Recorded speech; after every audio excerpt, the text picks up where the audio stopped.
Chapter 670. Interesting, isn't it? She's actually trying to find the secrets of the blue flames. André mocked the woman's actions in a mocking tone as he sat in an empty alleyway. His only audience was the meatball-like small eyes. Magical pets and mages had an inseparable connection. They could share sight, smell, hearing, taste, and touch with each other. Thus, small eyes could see everything that André could see. However, its slightly lower intelligence and chaotic and tyrannical thoughts meant that it couldn't understand what its master was trying to say. It could only stare at him with its large, innocent eyes in silence. However, André clearly didn't care if his magical pet could understand him or not. He continued, "Look carefully, this woman's steps are light and graceful, and she doesn't let go of any suspicious traces. She's obviously been trained professionally, and the strangest thing is that she doesn't fear flames like normal people. Let's guess, is she protected by a magical item, or is she hiding some unknown blood?" Before he could finish his sentence, the woman suddenly stood up and unfurled a pair of enormous black wings behind her back. She flapped them and quickly flew into the sky. Damn it! She's a devil, a lustful demon from hell. No wonder she can ignore the damage of flames. André's eyes widened in shock, as if he couldn't believe what he was seeing. When he came to his senses, the first thing he did was to use the spying eye to chase after the woman. One had to know that lustful demons were different from succubi. They didn't have too many obvious markings on their bodies, such as horns on their heads or tails on their back. In fact, many lustful demons looked exactly like humans, the only difference being their enormous black wings. If one couldn't even recognize this, then they wouldn't be worthy of being called an erudite mage. Of course, like many devils, lustful demons were completely immune to fire damage. In hell, they'd even soak in lava as a way to relax. André really couldn't think of anyone who had the ability to summon a journeyman devil in a place as desolate as Valen City. One had to know that only a 7th-rank arcana spell could do that, and a 7th-rank arcana spellcaster was at least of the 13th rank. He immediately felt a chill run down his spine at the thought of such a person hiding in the shadows. The demonic spying eye flew very quickly. It did not take long for it to catch up to the lustful demons in the sky. This beautiful and evil creature glided along the city's coastline at a leisurely pace, as if enjoying the coolness of the night wind gently caressing her skin. She had a slightly disdainful yet charming smile on her lips, as if she was mocking the foolishness of mortals and the destruction brought about by chaos. Demons were one of the most staunch supporters of order in the universe, so it was normal for them to show disdain for chaos. Although the order they followed was bureaucracy, tyranny, autocracy, and militarism, order was order, and evil order was also a manifestation of order. Most of the time, the evil order was often stronger than the good order. It was also this point that ensured that the demons could continue the war with the uncountable number of demons for hundreds of thousands of years, or even millions of years. After flying past the spacious harbor, the lustful demon suddenly began to descend. A short dozen seconds later, she landed on the deck of a uniquely designed warship. What was strange was that the sailors on the ship did not show any signs of fear. Instead, they respectfully bowed, as if they were already used to her presence. A pirate ship controlled by demons? André suddenly had a bad premonition. He hurriedly controlled the demonic spying eye to get closer and immediately saw a line of words written in red on the sail: "Devil's ship, Casamercas." A demon in human skin. A mortal who seemed to have a close relationship with hell. In a very short time, detailed information about this ship and its captain appeared in André's mind one after another. He even suspected that the lower planes were trying to support an evil force in the material world. Otherwise, how could a mere pirate captain have the ability to control a powerful lustful demon? In order to confirm his conjecture, he once again controlled the demonic spying eye to enter the cabin in an attempt to find some evidence. But the instant the magic eye passed through the sailor's lounge, ripples suddenly burst out in the air, as if it had collided with an invisible force field. Damn it! I've been discovered!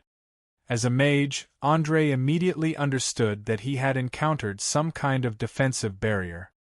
He had never expected that a pirate ship would have such a high-level thing, so he was caught unprepared. Unfortunately, there was no medicine for regret in this world. In the blink of an eye, a man with red eyes rushed out.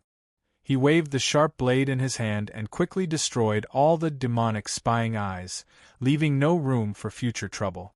Just before the last eye was destroyed, André saw him roar loudly at the lustful demon behind him, as if blaming it for being careless. Another fellow who wants to join this war? Or is he just a troublemaker? The situation is getting more and more complicated, more and more interesting, and more challenging. Recalling the scene that had come to an abrupt end, André narrowed his eyes and muttered softly to himself.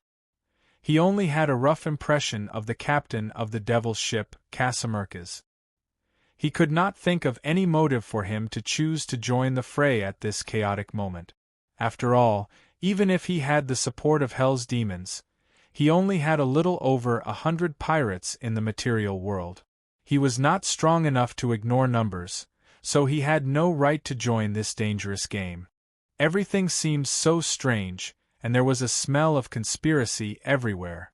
Fortunately, André had long been used to all kinds of illogical phenomena surrounding him. After thinking for a few minutes, he decided not to dwell on it any longer. He dragged Angus, who was still unconscious, into a rotten and abandoned wooden house, intending to wake up the bald mage and see if he could be of use to him. With the all-out confrontation with the Underground Guild, he began to feel that he had too few subordinates under him, especially those with high-end strength. Compared to the rich and powerful enemies, they were a little lacking. Perhaps it was time to expand. After all, he did not have high requirements for loyalty, as long as they could guarantee that they would not betray him for about half a month. As for other aspects, he would think about it later. Chapter 671. The essence of war was to slowly strengthen oneself while continuously attacking the enemy, until the scales of victory tilted in favor of one side. Just as André was busy recruiting subordinates, a dozen or so armed youths gathered outside a noisy tavern on the other side of the city. They all had fierce gazes, as if waiting for a signal. Suddenly, in the distance, a casino that was still open for business erupted with deafening shouts of killing, followed by soaring flames that lit up the night sky. It was like a signal, a guiding light, illuminating the way for the young people lurking in the dark. The guy in the lead immediately raised his right fist in excitement and shouted, "Brothers! The time for revenge has finally come. Attack! Charge! Kill all these trash! Let them see our power!" The youths who had long since been unable to contain their excitement quickly activated the power hidden in their bloodline. In the blink of an eye, they grew thick fur and completely transformed into rat. They didn't hesitate at all, nor did they have any fear. They charged straight into the noisy tavern and started slaughtering the staff inside. From the thugs and bartenders to the waitresses and drunkards, anyone who was slightly slower to react would immediately be pierced through by sharp weapons. Due to years of bullying and oppression, every rat man had been suppressing an evil fire in their hearts. At this moment it was completely released. Blood, slaughter, destruction. They had even forgotten the commandments set by old Bernie, recklessly using their teeth and claws to spread the disease among ordinary people. Not long after, there were more than 10 customers who were bitten and scratched, screaming as they fled the scene. They had no idea what this terrifying scene meant. Once this highly contagious disease spread among normal people, a terrifying disaster would descend on the night of the next full moon. This time, there would be no pirates to help clean up the mess. In reality, the scene before their eyes wasn't an exception. If one were to look over the entire Valen city, they would discover that many of the businesses belonging to the underground guilds had been crazily attacked. Some had even prepared firewood beforehand and burned them down. They didn't care about money or spoils of war, only wanting to satisfy their thirst for blood. In a short half an hour, more than half of the taverns, inns, and gambling dens of the underground guilds had been destroyed. Perhaps it was because they had not encountered any serious threats for a long time, or perhaps the leaders were busy dealing with the Owl Squad's annihilation. In short, the seemingly powerful guild was unable to react for a long time. Many of the members patrolling the streets could only watch helplessly as the groups of ratmen left. They did not even dare to approach. There was nothing they could do about it. It wasn't that they weren't loyal enough, nor was it that they weren't brave enough. It was just that they knew that if they didn't have enough manpower to fight against a group of war creatures who carried fatal diseases, it would be fine if they didn't die, but if they were accidentally bitten, they would soon become one of them. Most importantly, they were also responsible for keeping an eye on everyone with bite marks. They tried their best not to miss anyone, so that when the higher-ups asked about it, they could provide a relatively complete statistics to prevent a large-scale outbreak of the disease. The impact of this attack was huge, so huge that many ambitious people saw the weak side of the city's rulers. At the same time, they saw a rare opportunity. With the Shadownet's attack, too many problems had been exposed in the underground guilds. In particular, their control over the smaller guilds had plummeted. Many ambitious leaders were silently planning for themselves. Now, with the addition of the ratmen, the situation was completely out of control. Looking at the chaotic streets, the panicking crowd, and the burning wooden buildings, Paddy's face showed an unprecedented satisfaction. He turned his head and shouted to his comrades behind him, who had been completely stimulated, "Brothers, you've done a great job tonight. Reality has proven that the strength of the guilds is just a facade. They're no different from ordinary people. They can bleed and die just as well. The destroyed buildings and the killed enemies were all the best evidence. We have to make them remember. Today is just the beginning. As long as they don't surrender, our revenge will not stop. Now let's cheer to our heart's content. Let's celebrate this hard-won victory. Long live. We will drink the blood of our enemies to our heart's content." Tonight was so satisfying. That's right. The old leader didn't need to be so cautious. As long as we unite, it's not impossible for us to replace the guilds and become the ruler of Valen City. The confidence of the young ratmen, who had achieved an unprecedented victory in their first attack, quickly swelled. Although many of them had died, these losses were insignificant compared to the glorious results of the battle. This was especially true for those who had killed with their own hand. They boasted loudly to their comrades and took pride in it. Young, impulsive, childish, and arrogant, the common problems of young people were vividly displayed in these ratmen. They had no idea that they were being used, and even more so, didn't know what kind of dire situation their actions would put their clan in. The strength of the underground guilds was far from being as incompetent as they were currently displaying. The wealth, reputation, and power they had accumulated over hundreds of years was no joke. However, any country or organization that had been established for a long time would inevitably have the problem of being overstaffed. Add to that the restrictions of various rules and regulations, it was natural that they wouldn't be able to react quickly. At this moment, a solemn meeting was being held in the headquarters of the Uptown Guilds. A round table was placed in the spacious hall on the second floor. Several mysterious masked men sat around the table. They were uniformly dressed in luxurious black robes, giving off a very mysterious feeling. Without a doubt, these people were the leaders of the underground guilds, the true rulers of Valen City. Every one of them had a large interest group standing behind them. In order to protect themselves, they usually didn't show their true faces to others, which was why they were dressed so strangely. The middle-aged man in the lead furrowed his brows and stared at the number 1 assassin kneeling on the ground. After a full minute, he asked, "Ulik, you can be considered an old member of the guild. Tell me, what should we do in this situation?" "Sir, we don't have any good methods to deal with that young mage. We can only let the professionals deal with him. However, the other participants must be dealt with as harshly as possible. Otherwise, it will be very troublesome to deal with them after we lose all face." Ulick, who had just completely destroyed the entire owl squad, carefully answered the leader's question. Chapter 672. Ever since he had escaped death and returned to the headquarters, the first thing Ulick did was to use the authority in his hands to inform the few leaders as quickly as possible. He did not dare to hide anything at all. This was because he was very clear that perhaps reporting the truth would bring him a lot of trouble, and he might even be severely punished. However, the consequences of lying were even more severe.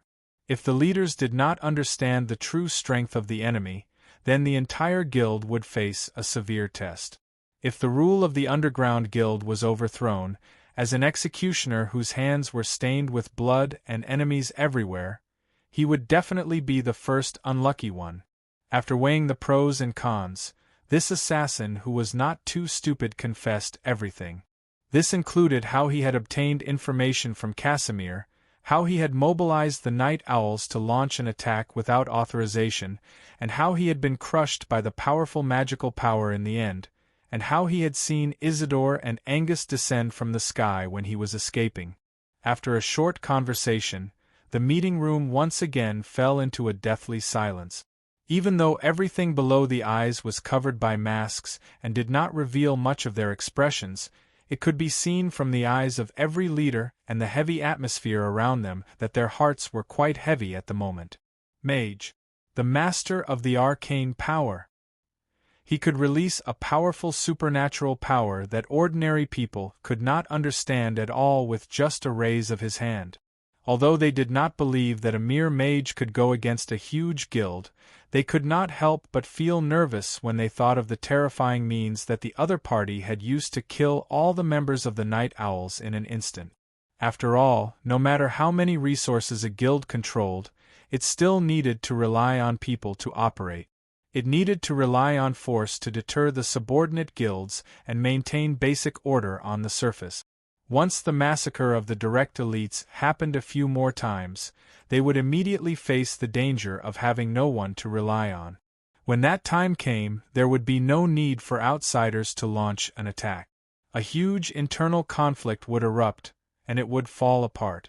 The so-called Underground Guild was just a general term, a place used to balance power and resolve conflicts, a joint organization to suppress other competitors. Its main power came from the 6 guilds that had survived from the era of the first Pirate King. In essence, it still retained a lot of autonomy, just like a huge joint stock company, where every leader was a major shareholder. If there was a major problem with the entire company, then in order to ensure that their own interests were not damaged, there would definitely be people who could not help but propose to withdraw their shares or reach a secret agreement with the enemy in private. Betrayal and betrayal were human instincts, especially in the face of survival and benefits. So-called family, friendship, and love weren't worth mentioning. Even though they hadn't reached the point of betraying each other, the leaders weren't fools. They all knew that if they couldn't get rid of the young mage the assassin mentioned, it would only be a matter of time before this happened. Silence. An oppressive silence. After a full 10 minutes, the masked man sitting on the right side of the door took a deep breath and asked in a heavy tone, "Ulick, do you think Isidore and Master Angus can kill our enemies directly?" "I'm very sorry, Your Excellency. I'm not a spellcaster, and I don't know what a battle between wizards looks like, so I have no way of judging. However, our spies have already set off. I believe it won't be long before they return with result." Ulick didn't dare to make wild guesses, and didn't dare to voice the fear in his heart. He would never be able to forget the scene of the owl squad dying like moths to a flame. He would also never be able to forget those members who had suffered such a huge mental blow that they had completely collapsed, and would rather end their lives by committing suicide. Perhaps in the eyes of the leaders, this death was just a series of numbers, but to him it was an eternal nightmare. Damn it! What a bunch of trash! We spend hundreds of thousands of gold coins every year to raise a bunch of trash like this? Wizards. I've mentioned this more than 10 years ago, we need to raise our own wizards. But you guys always said that the cost was too high. Look at it now. The enemy alone has forced us into a dilemma. A woman with a more violent temper suddenly stood up, slamming the table and growling in a low voice. She was like an angry lioness, and her roar made a few people feel ashamed. Shut up. This isn't the time to complain. Moreover, raising wizards isn't as easy as you think. Let's not talk about how much it costs to start from scratch, just the loyalty alone can't be guaranteed. Do you think that after gaining great power, they will continue to be controlled by us? A wizard's loyalty is only to magic. We can't give them what they want. Are you saying that the guild has to spend a lot of money to raise a few fellows who are destined to betray us? Another man slammed the table as well, not showing any weakness as he loudly retorted. He clearly understood the way wizards thought. Wizards who truly had the ability to step into a higher level would not be bought over by money, power, and beauty. They only had one goal in their eyes, and that was to explore the sea of knowledge and pursue the glory of the ancient magic civilization. Seeing that the two men were about to quarrel, the leader hurriedly waved his hand to stop them. All right, sit down calmly. The debate about raising wizards ends here. You should know that we have already voted on this matter, and the answer is no. We don't have the ability to raise our own wizards under the premise of guaranteeing their loyalty. However, in the face of a powerful spellcaster, we're not completely powerless. At least, the secret wizard tower led by Master Jalal will always be on our side. If we can't get a satisfactory result tonight, I'll go there myself tomorrow morning. So, you don't have to be too worried.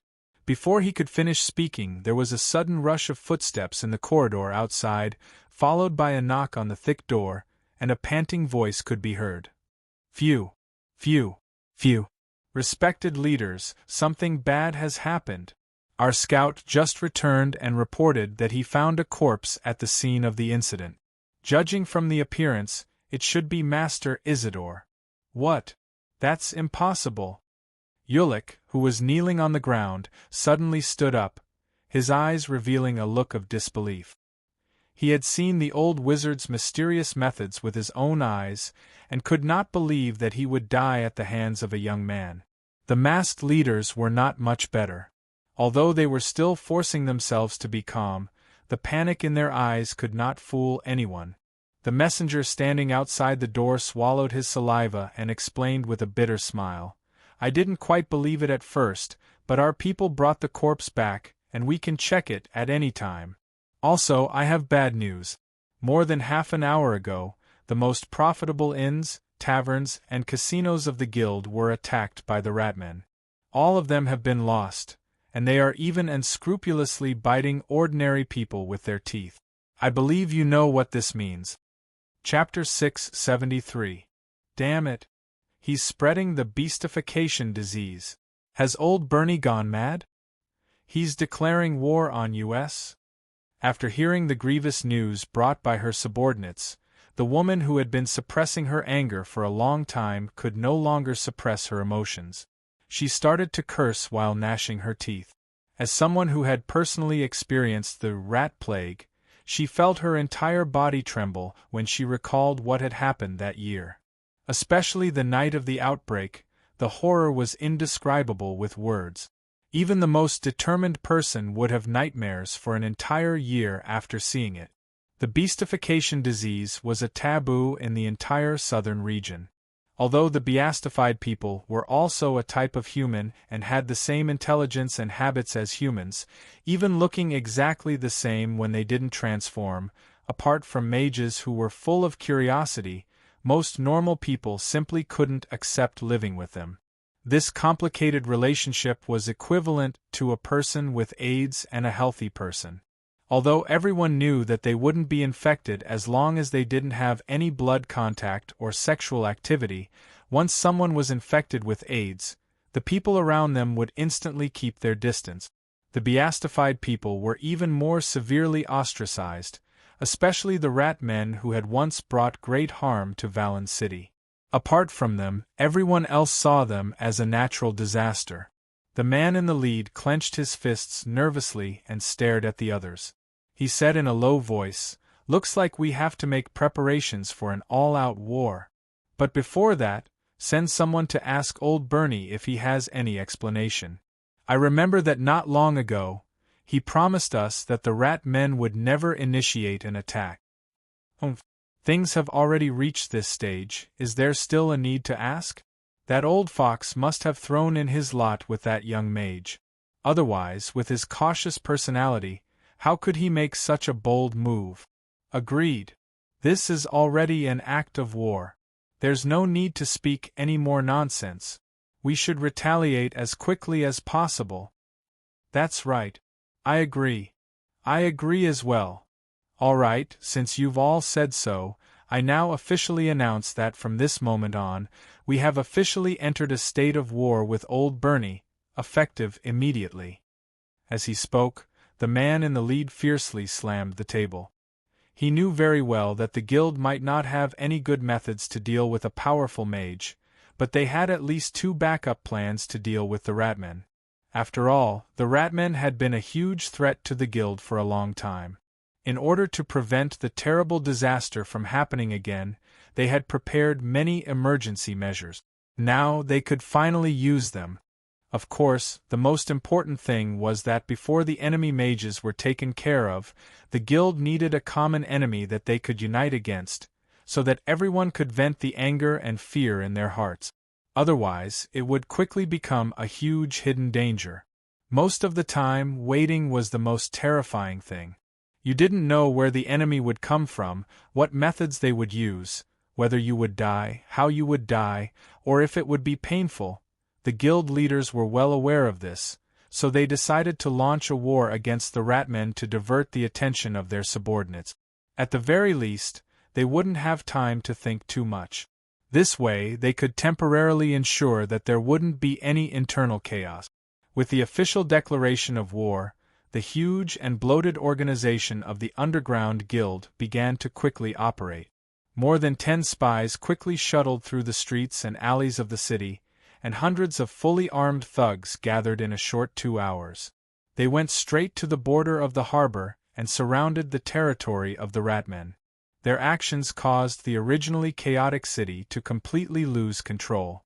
There were no longer any merchants or peddlers in the market, and all kinds of taverns and inns were closed one after another.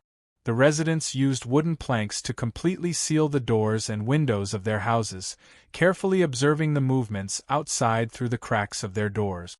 The merchants also returned to the ships docked in the bay at the first moment, and without saying anything, they returned directly. Only a few daring fellows didn't choose to leave, because they smelled an opportunity from the tense situation. Investing in a war was always the business with the highest returns, the biggest benefits, and the most exciting. It was like a gamble with all of one's wealth and life. As long as the gamble was right, the benefits would be unimaginable. Especially in a war like this, where the fate of a city was determined, it was definitely enough to make speculators eager to try. However, what was happening outside was not worth the attention of the guild leaders.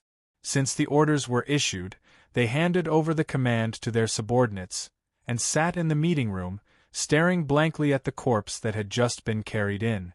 Yulian squatted on the ground, carefully examining the wound. After more than 10 minutes, he stood up and said with a serious expression, "That's right, this is Master Angus's body. There are many residual burn scars all over his body, probably caused by some kind of fire magic. In addition, there is a penetrating wound on his chest. Judging from the size of the wound and the degree of bleeding, the murder weapon was a short sword or a long dagger. The angle of the stab was very tricky and very sudden. The enemy's method was very ruthless, completely crushing the heart without any signs of struggle. It was this sword that caused his death. I can swear that the person who could do this is definitely a top assassin. He first used stealth techniques to get close to the target, then seized the opportunity to launch a sneak attack."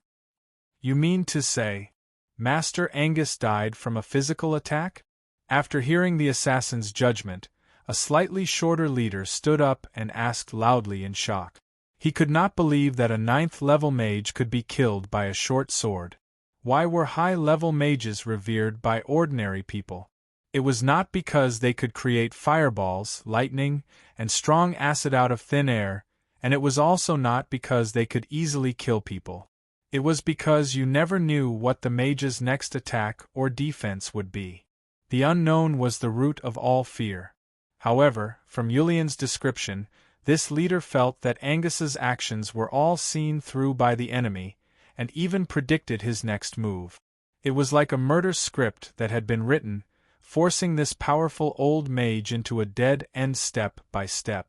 Terrifying scheming, terrifying methods. Just thinking about it made one shudder. Seeing the fear in the eyes of the others, the leader took a deep breath and said in a low voice, "Looks like we need to talk to Casimir Kiz." "No problem, I'll arrange it now. He must also want to talk to us now." Julian understood the intentions of the leaders. He hurriedly bowed, turned, and disappeared into the dim corridor. Chapter 674. The midnight sea breeze gently blew through the bleak streets, taking away the unbearable humidity and heat of the early summer. Although the city was already engulfed in the flames of war, small-scale conflicts and killings were everywhere, especially around the docks. The rat men and the underground guilds were already in formation. Once they started fighting, there would be rivers of blood. However, these were all power struggles between the big shots and had nothing to do with the ordinary people. To the ordinary people, they only wanted to know when this turmoil would end and when order would be restored so that they could have food to eat and not starve to death.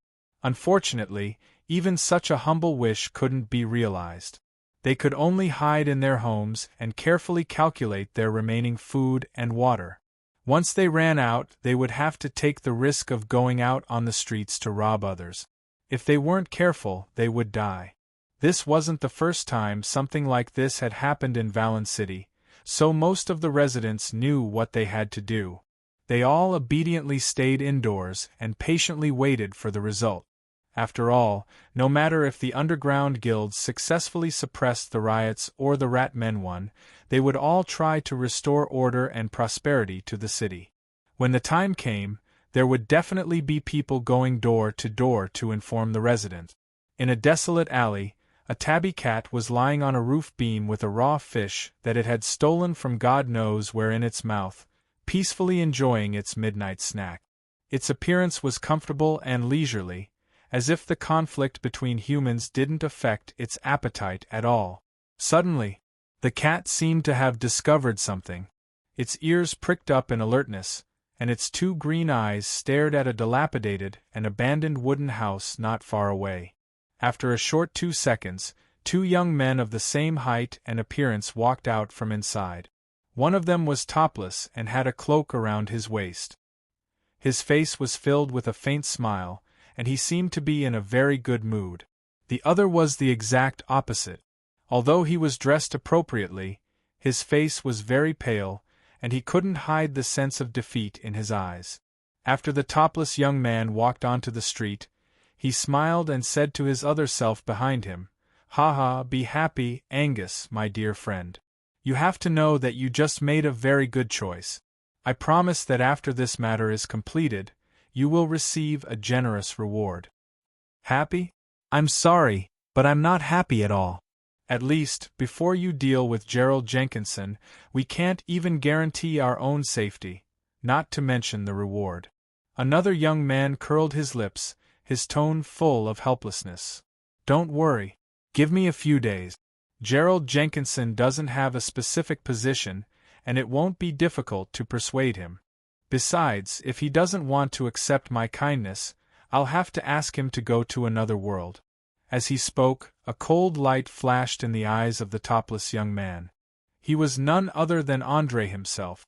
As for the other one, he was the bald mage Angus, who had used the shape-shifting spell to make himself look exactly like Andre. It was clear that the two of them had reached some sort of agreement.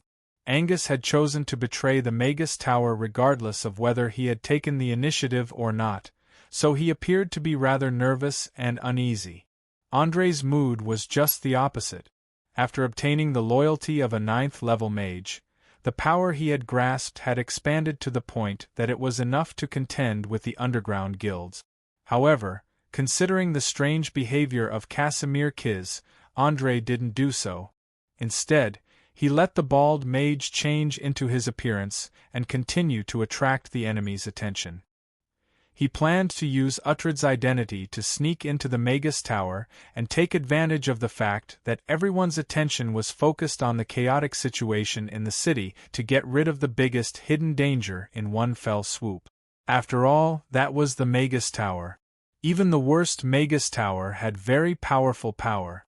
Borrowing its power, the mages could cast high-level arcane spells that were beyond their own ability. They could break through the limitations of the spell slots and make the enemy die in a flash of lightning or a sea of fire. Once the Magus Tower was under his control, there wouldn't be any power in the entire Sardinia Islands that could interfere with the plan. Even if Casimir had the support of the forces of Hell, it would be useless. Angus, who had changed into Andre's appearance, obviously knew that his mission was to act as bait. However, he had no choice, so he took a deep breath and nodded lightly. "All right, I hope the plan will really go as smoothly as you said. In addition, I will use your identity to make a ruckus in the city these few days. I will create as much trouble for the underground guilds as possible so that they won't have time to pay attention to what's happening at the Magus Tower." "Very good, this is the effect I want. Now let's exchange secret imprints. If there's anything, we can contact each other directly. Remember, no matter who comes to contact you, don't give them any answer.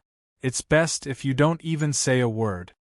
After saying that, Andre raised his hand and snapped his fingers. A mark of a slightly opened eye quickly appeared in the air.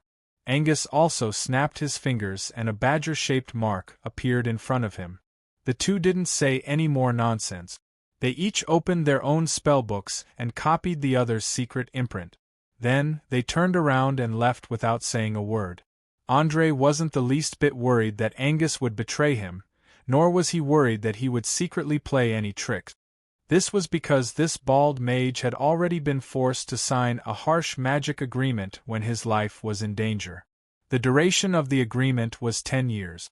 If he betrayed Andre in the slightest during this period, his soul would fall into the abyss and suffer unimaginable pain and torment. Walking in the deserted alley, Andre was in a rather good mood.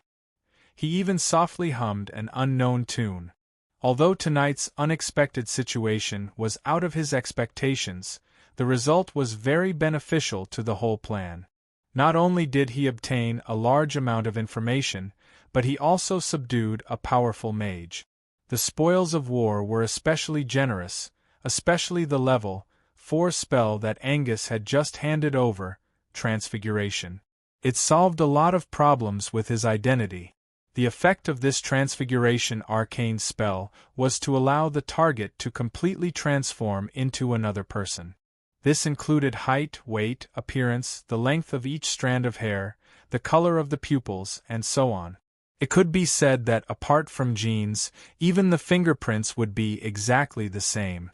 With the help of the Transfiguration spell, Andre no longer had to carefully calculate the duration of the last bottle of secondary Transfiguration potion. He could go all out. Glancing at the notes on the parchment in his hand, the corners of his mouth curled up slightly. He said to himself, "Next, I'll find a quiet place and copy the Transfiguration spell into a spellbook. Then I'll get some clothes. I don't want to appear in front of others naked." Chapter 675. Walking along the dark and quiet streets, Andre slowly walked barefoot through the deathly silent slums of Valen City. It didn't take long for him to arrive at the relatively safer upper city. Just like the layout of most cities in the Oleal continent, the rich and powerful usually liked to gather in places with higher terrains, so as to reflect their different identities and statuses. The closer one was to the pirate castle at the highest point of Valen City, the more ridiculously wealthy the residents would be. Some of the manors were so extravagant that they didn't pale in comparison to the Duke's manors in Linton City. After all, to the smugglers living in the underground world, no matter how much money they earned, they couldn't openly spend their money in the open. Otherwise, the deeply rooted nobles would investigate everything in minutes and use their power to bankrupt them. Therefore, many smugglers chose to build manors in Valen City and enjoy an incomparably luxurious life. Unfortunately, there was nothing perfect in this world. Although no one here cared about identity, bloodline, or the origin of their wealth, the unstable situation could turn everything to nothing at any time. For example, most of the manors were empty right now, and there weren't even many servants left behind. This was because they knew that once the conflict spread to the entire city, these seemingly luxurious manors would become the first targets of the bandits. Seemingly sturdy walls wouldn't be able to protect them at all, so they might as well return to their simple homes. Savoring the wondrous feeling of personally pushing a city into the abyss, André didn't head straight for the secret entrance to the Wizard Tower. Instead, he chose a seemingly empty two-story mansion. He didn't have the slightest intention of knocking on the door. Instead, he had Little Eye destroy the lock with a frost ray and gently pushed open the door to walk into the front yard. Early summer in the south was the season when flowers bloomed. Perhaps due to the influence of the noble's elegant style, the owner of the house had planted large amounts of expensive blue roses. A gentle breeze instantly revealed a sea of flowers, especially the rich fragrance that made one feel as if they were in a fairy tale. Truly extravagant to the extreme, no wonder people say that humans have endless greed and desire to possess all the beautiful things in the world, even if they don't know how to appreciate them.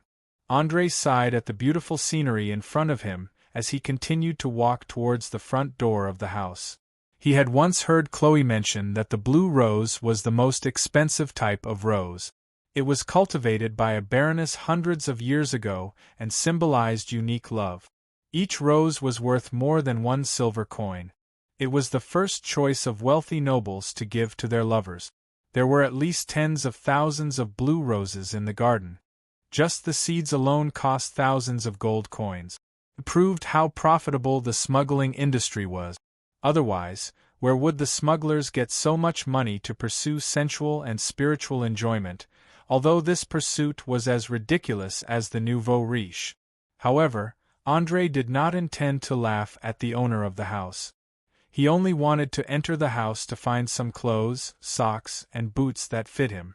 Then, he would borrow the study to learn transfiguration and rest for a few hours. In order to avoid any possible disturbances, he did not go through the front door. Instead, he used his teleportation ability to fly to the balcony on the second floor and directly pushed open the window and walked into the house. Perhaps it was because they had left in a hurry, the living room on the second floor was a mess. Vases, sculptures, and paintings could be seen everywhere. Basically, all the valuable things had been packed up and taken away. The remaining things were either fake or too big to be moved. Without stopping, André quickly pushed open the door of the living room and walked along the corridor to check the rooms one by one. It did not take long for him to find a room full of bookshelves and books. Looking at the neatly arranged books and scrolls, he gently shook his head and sighed. Just as I expected, these smugglers are too narrow-minded. They don't know how precious knowledge is.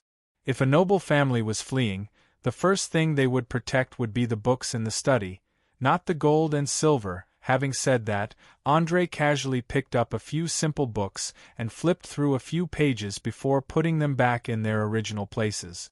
The more he read, the more he could not help but want to teach the owner of the house a lesson on how to respect knowledge and books. It was clear that the smuggler was only here to collect information. He hadn't read any of the books in the study, especially the unique books on geography, philosophy, and monsters. Even the Linton City Wizard Library didn't have any records of them. Although he did not have the time to sit down and carefully savor the knowledge in every book, André could pack them all up. After doing all this, he took out the Transfiguration scroll and devoted himself to learning magic. Perhaps because he was too focused, he did not notice a small figure curled up in a corner in the corridor, staring at the study with two big bright eyes. Time passed by. Second by second, the small figure seemed to be very interested in Andrei, who was learning magic and had no intention of leaving. He was already attracted by the constantly flickering arcane light in the air, and could not help but slowly walk out from the corner. Without a doubt, this was a thin and weak boy about 10 years old. He wore dirty linen shorts on his legs, and carried a large pile of clothes and food in his arms. He was obviously a thief from the lower city. Closer and closer, closer and closer, the boy could even see Andrei's complicated spellcasting movements, and could hear the jerky and complicated incantations. For some reason, his body began to tremble slightly. He raised his skinny arms and began to imitate the level 4 spell, Transfiguration. What was unbelievable was that his movements and incantations actually triggered the magical energy in the air around him. A dazzling light began to surround him. The spell that Andrei could not learn in an hour, he actually managed to learn it in a few seconds. What terrifying talent! Although he was still a long way from mastering the spell, his current performance was enough to make all the mages blush with shame. As the energy vibrations in the air grew stronger, Small Eye, a magical creature, sensed the presence of the boy, and immediately transmitted its discovery to its master. Andrei was instantly shocked.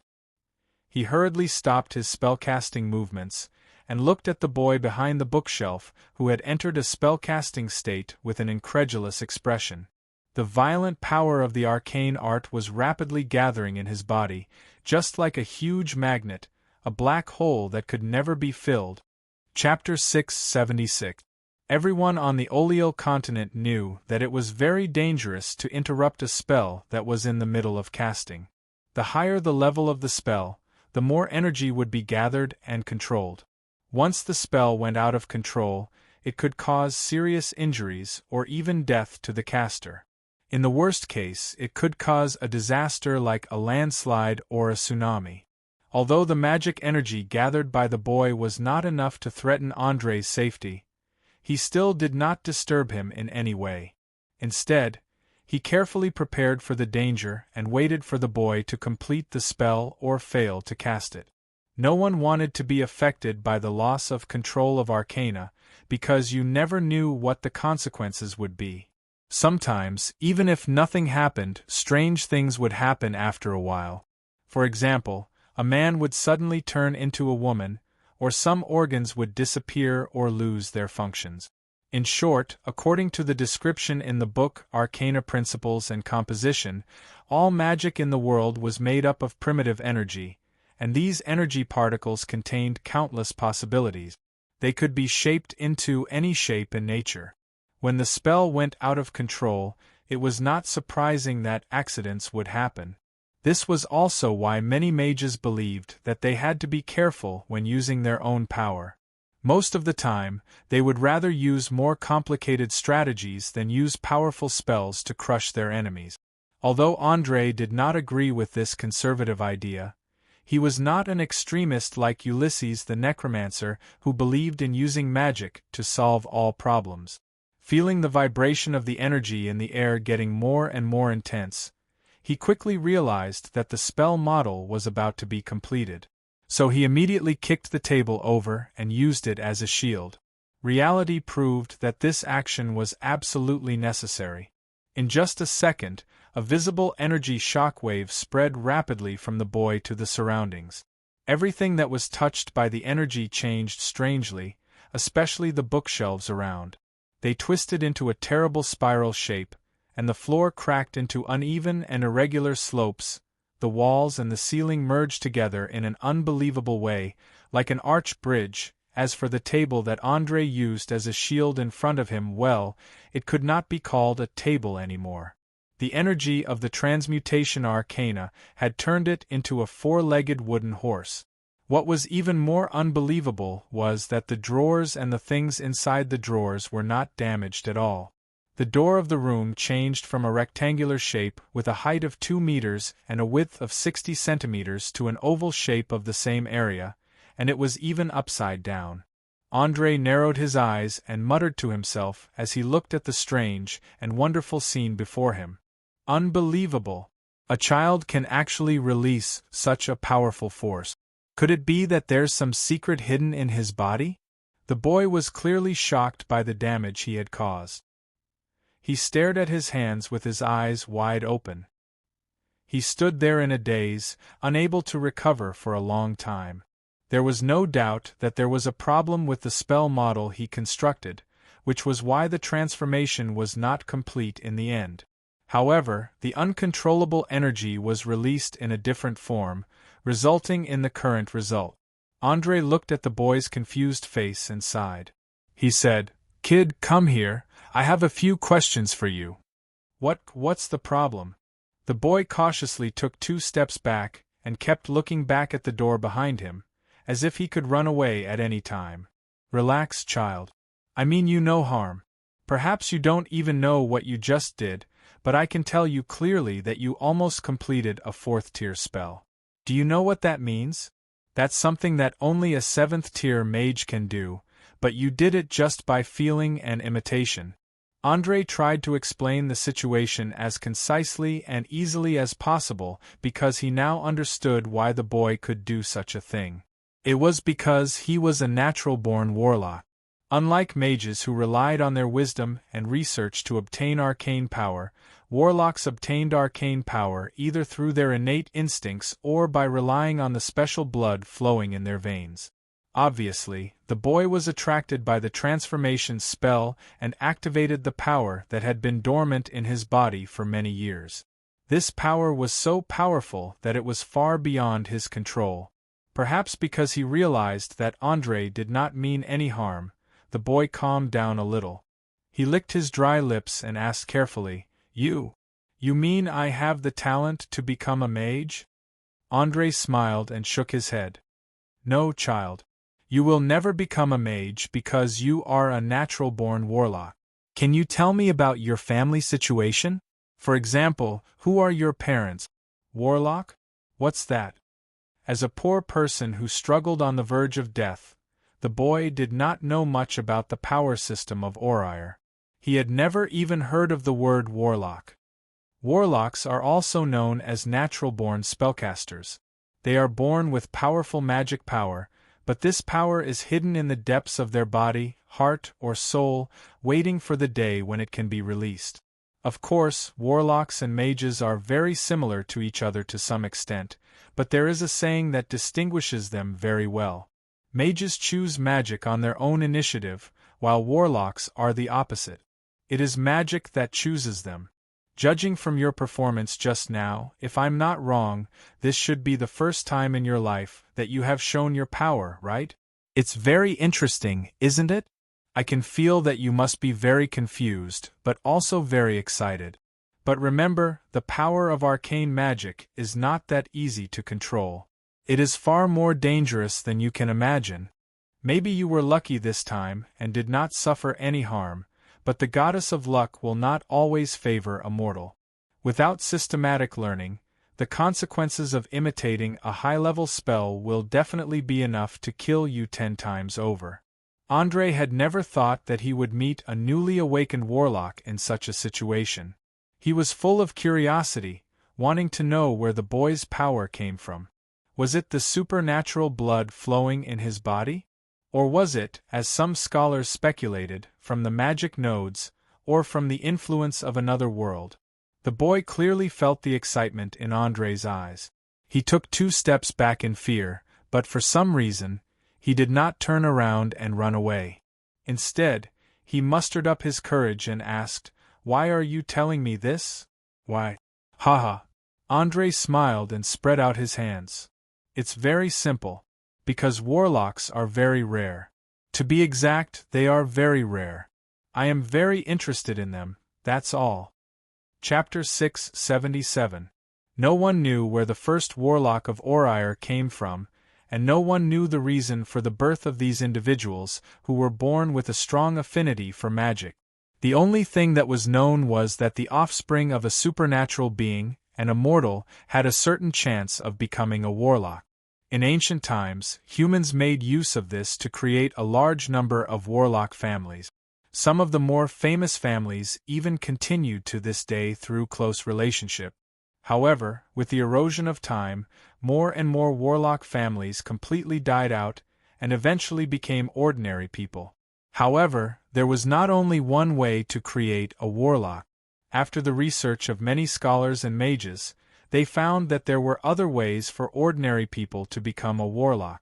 For example, the touch of demons, the blessing of tree spirits and water fairies on newborns, the magic in the mysterious spring water, the gift of the gods, exposure to the violent chaotic magic of the elemental plane or the chaos sea, and even a special understanding of the universal laws. All of these could ignite the spark of arcane talent, and with a little guidance, they could become a qualified warlock.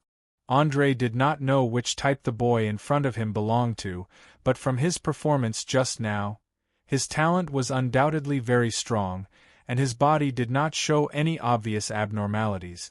He was very valuable for research. You mean, my ability is very rare, and there's no monster in my body? The boy's voice trembled, and his eyes were bloodshot.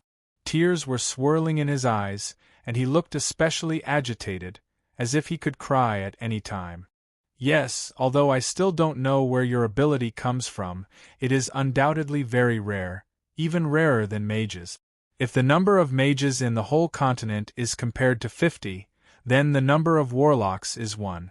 As for monsters, in the eyes of ordinary people, anyone who has mastered power that they cannot understand will be called a monster. That is a kind of ignorance, It doesn't mean that there is a monster in your body. Can you understand this explanation? In order to divert the boy's attention, André deliberately made a more vivid analogy. He could understand the boy's complicated feelings. In particular, the Sardinia Islands were originally a desert of magic. Ordinary people simply could not understand what the abnormal phenomenon that appeared on the warlocks meant, and they all blamed it on demons or devils. Since they were demons and devils, their attitude naturally wouldn't be good. Ostracism, humiliation, and beatings were all light punishment. If things didn't go well, they might even be captured and burned alive. It couldn't be helped. In this world where the illiteracy rate was as high as 99%, it was more realistic to expect ordinary people to understand mysterious spells than to expect pigs to fly. Obviously, from the way the boy was dressed and his severely malnourished body condition, it could be seen that he must have suffered a lot and lived a very difficult life. To be honest, André was a little afraid that this little guy would suddenly cry, and then he would have a headache. One had to know that he was not the type of person who knew how to comfort others. Whether it was a woman's tears or a child's coquettishness, he had a feeling that he did not know where to start. Unfortunately, the more one was afraid, the easier it was for things to happen. In less than 2 minutes after he finished speaking, the tears in the boy's eyes flowed down uncontrollably. As he wiped his tears, he muttered to himself, "Is that so? So this is a kind of talent, a kind of powerful strength. I always thought that I was like what everyone said. The devil living in my body will only bring disaster and misfortune. Devil? Humph. To think that this group of idiots could think of such a thing. If the devil is so kind, to bestow the power of a sorcerer to a mortal for no reason, then it shouldn't be called a devil at all, but a divine servant of the heavens." André sneered and mocked. He did not hide his disgust for this kind of behavior, and it could even be said that he hated it. His eyes were filled with a cold light that made people feel cold all over. Greed, jealousy, anti-intellectualism, these were the bad habits that ran through the development of human society, and it seemed that they could never be eradicated. They were like shadows, constantly lurking in the dark, and with the slightest bit of carelessness, they would sneak out and wreak havoc. Countless knowledge, talents, research results, cultural products, and so on were destroyed in the hands of a group of idiots. André could almost predict that if the boy in front of him did not meet him today, and did not awaken the spellcasting talent in his body, then what awaited him would definitely be an incomparably miserable end. Perhaps he would die of an illness, or die of hunger and cold, or die of punches and kicks.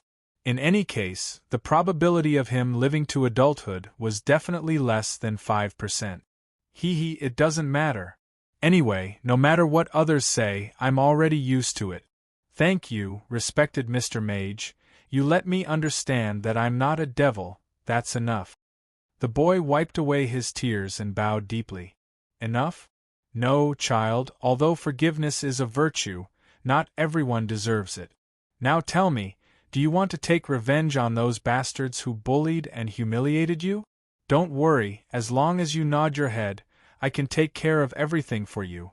The city is now very chaotic, so chaotic that a few more corpses won't attract anyone's attention. After saying that, André raised his head and stared at the other party with a very serious expression. The boy felt the murderous aura, and he did not doubt that as long as he nodded his head, this young mage who was only a few years older than him would kill all those bastards who bullied and humiliated him. But he did not do so, instead he smiled bitterly and shook his head. Forget it, there's no need for that, Mr. Mage. You said it yourself, they are all stupid idiots, so what if I kill them all? Even my parents abandoned me because of these rumors, let alone a group of outsiders. The suffering of childhood made the boy mature beyond his peers. His eyes were always clear, and there was never a trace of resentment. André shrugged his shoulders nonchalantly. All right, since you insist, I'll give it to you. Now let's talk about your future. Although warlocks don't need to go through systematic learning like mages, they still need to have some understanding of arcane spells and magic principles. Most importantly, you need to understand where your power comes from and how to display it. Simply put, you need a guide. I understand, after imitating the spell just now, I understand that it is very difficult to control these powers. If you don't mind, I would like to follow by your side and learn. Of course, as a price, I am willing to be your follower, servant, and research subject. Whatever you want me to do, I will do. The boy clearly understood his situation very well, and also knew how rare the opportunity in front of him was, so he directly showed his utmost sincerity, because he thirsted for power and wanted to get rid of the precarious life of poverty. Chapter 678. Humans were a race that hated to stay the same. They longed to change their fate, whether they were poor, rich, or powerful. The king longed to expand his kingdom, the nobles longed to gain more territory, the merchants longed to earn more profits, the farmers longed to have a good harvest every year, and the professionals longed to improve their profession level. However, to get all of this, one must have great power. Enough power to defeat all enemies. The power to change fate. Magic was the most powerful power known to most mortals. Although it was incomparably violent and dangerous, it still could not stop those who flocked to it like a flock of ducks. They were even willing to give up everything for it. Obviously, the boy had been abandoned by human society. He had no relatives, no friends, and no worries. He only wanted to get rid of his poor life, even if he had to give up his freedom and life. Perhaps for those who were full all day shouting about freedom, equality, and human rights, they would never understand the price a person was willing to pay in order to survive, but André, who had lived in this backward world for more than 4 years, understood. Especially in the first year when he led a group of children to struggle for survival in the Black Forest. At that time, if someone gave him a hot soup or a warm house, he was willing to give up everything, even his soul. Without any hesitation, André stretched out his right hand and said with a smile, "You are a smart child, even smarter than most adults. I accept your conditions and promise to teach you how to use your power. Let me introduce myself. My name is André Blanchefleur. Hello, Mr. André. I don't have a name, nor a surname, but they all call me Calamity." The boy took 2 steps forward and stretched out his dirty little hand. He looked very reserved, and his eyes revealed anticipation and fear for the future. No name? That's not good. Everyone should have their own name. If you don't mind, how about I give you one? After all, I can't always call you Child or Calamity, right? Andre, who saw the boy's nervousness, deliberately found a more relaxed topic, trying to make the boy relax a little. Name? Of course I don't mind. I dream of having my own name. Please give me a name. When the little fellow heard the two words name, not only did he not relax, he became even more agitated. Even his voice was slightly trembling. In the eyes of some people, a name was just a code, but in the eyes of many people who didn't even have a name, it represented the meaning of their existence. Even the poorest serf would be willing to spend a lot of money to ask priests or scholars in the temple to give their children a good name. Obviously, the boy had been abandoned by his parents when he was very young. He didn't even have a name of his own, so a name wasn't just a code for him, it was also a new starting point. How about Alfred? In the ancient language, it means a wise helper, a wise advisor. After thinking for a while, Andre gave a name. To be honest, the reason why he cared so much for this little guy was because of his selfishness, and he had never concealed this selfishness.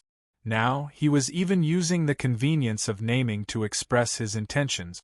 A warlock, especially one that had just awakened, was a rare talent for any organization or individual.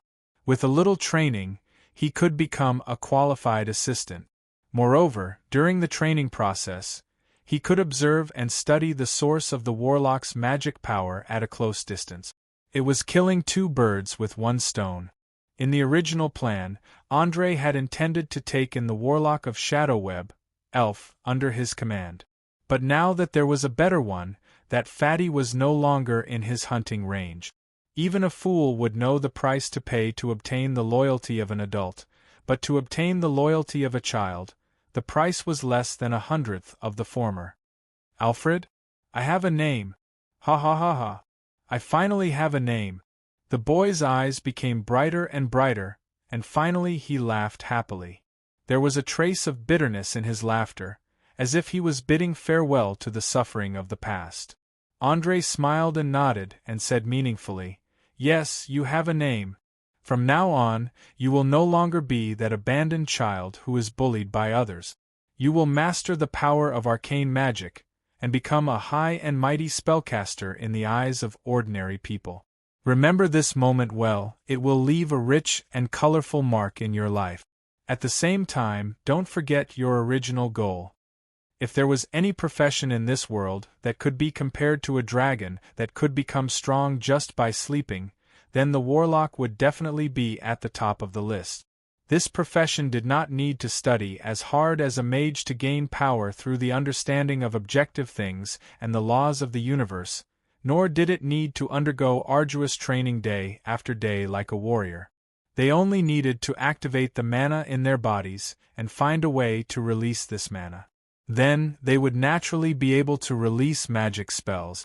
Although the number of spells they could cast was far less than that of mages, the number and power of the spells they could cast were not inferior. It could be said that in all of Orire, there was no other profession that could gain power as easily as a warlock. Alfred, who had just received a name, did not understand the hint in Andre's words because he was hungry, very, very hungry. Otherwise, he wouldn't have risked being killed to sneak into the luxurious uptown mansion to steal. One had to know that although Valen City was called the City of Chaos, there were not many people who dared to steal from uptown. If he was caught, he would definitely suffer a fate worse than death. After thoroughly understanding that the other party would not harm him, the boy sat down on the ground generously, grabbed the food he had stolen from the kitchen, and stuffed it into his mouth. Seeing him wolf down the food, Andre took 2 steps forward and sat down on the ground without a care. He asked with interest, "Alfred, can you tell me about your parents?" "Parents?" The boy was slightly taken aback and then sighed with a wry smile. I don't remember too clearly. Ever since I could remember, I've always been wandering the streets and begging, because inconceivable things would always happen around me. For example, some things would suddenly disappear, and some things would float up for no reason. Everyone said that it was the doing of the demon in my body. So, we can't rule out the possibility of a supernatural bloodline in your body. Andre murmured thoughtfully. Chapter 679. No, sir. Although I don't know who my parents are, I know where I was born. I was born in the slums of this city. This can be seen from the insults and bullying of the people around me. Therefore, my parents must be ordinary humans. They are either prostitutes or brothels or poor laborers. They definitely can't be the users of supernatural powers you speak of. Otherwise, I wouldn't have ended up like this. Alfred used emotionless words to describe his inference about his birth parent. There was no overflowing resentment or so-called anger. It was as if he was talking about two ordinary people without a trace of emotion. Suddenly, Andre noticed that the boy in front of him was in a very strange mood. There was an indescribable awkwardness, so he subconsciously asked, "Don't you hate your parents? After all, they abandoned you when you were young. You have enough reason to hate them." Hate? No, no, no. I don't hate them at all. Alfred swallowed the food in his mouth and calmly shook his head. All these years, I've been wandering the streets, begging, stealing, enduring the scorn, ridicule, insults, and even beatings of countless people. Hate and anger can't solve any problems, and it can't let those who look down on me suffer any harm. On the contrary, it makes these people feel inexplicably excited. If you show a resentful gaze when they insult or beat you, then you will only get another beating in return. Ever since I understood this, if someone hit me, scolded me, or laughed at me, not only would I not resent them, I would even put on a smile from the bottom of my heart. This way they would feel very bored, lose interest in continuing, and let me go. The essence of this world is the law of the jungle. I'm weak, so naturally, I will become a target to be bullied in the eyes of others. When I become strong, I can naturally bully those who are weaker than me. The boy's words shocked Andre. Incomparable shock. He almost couldn't believe that these words came from the mouth of a boy who wasn't even 10 years old.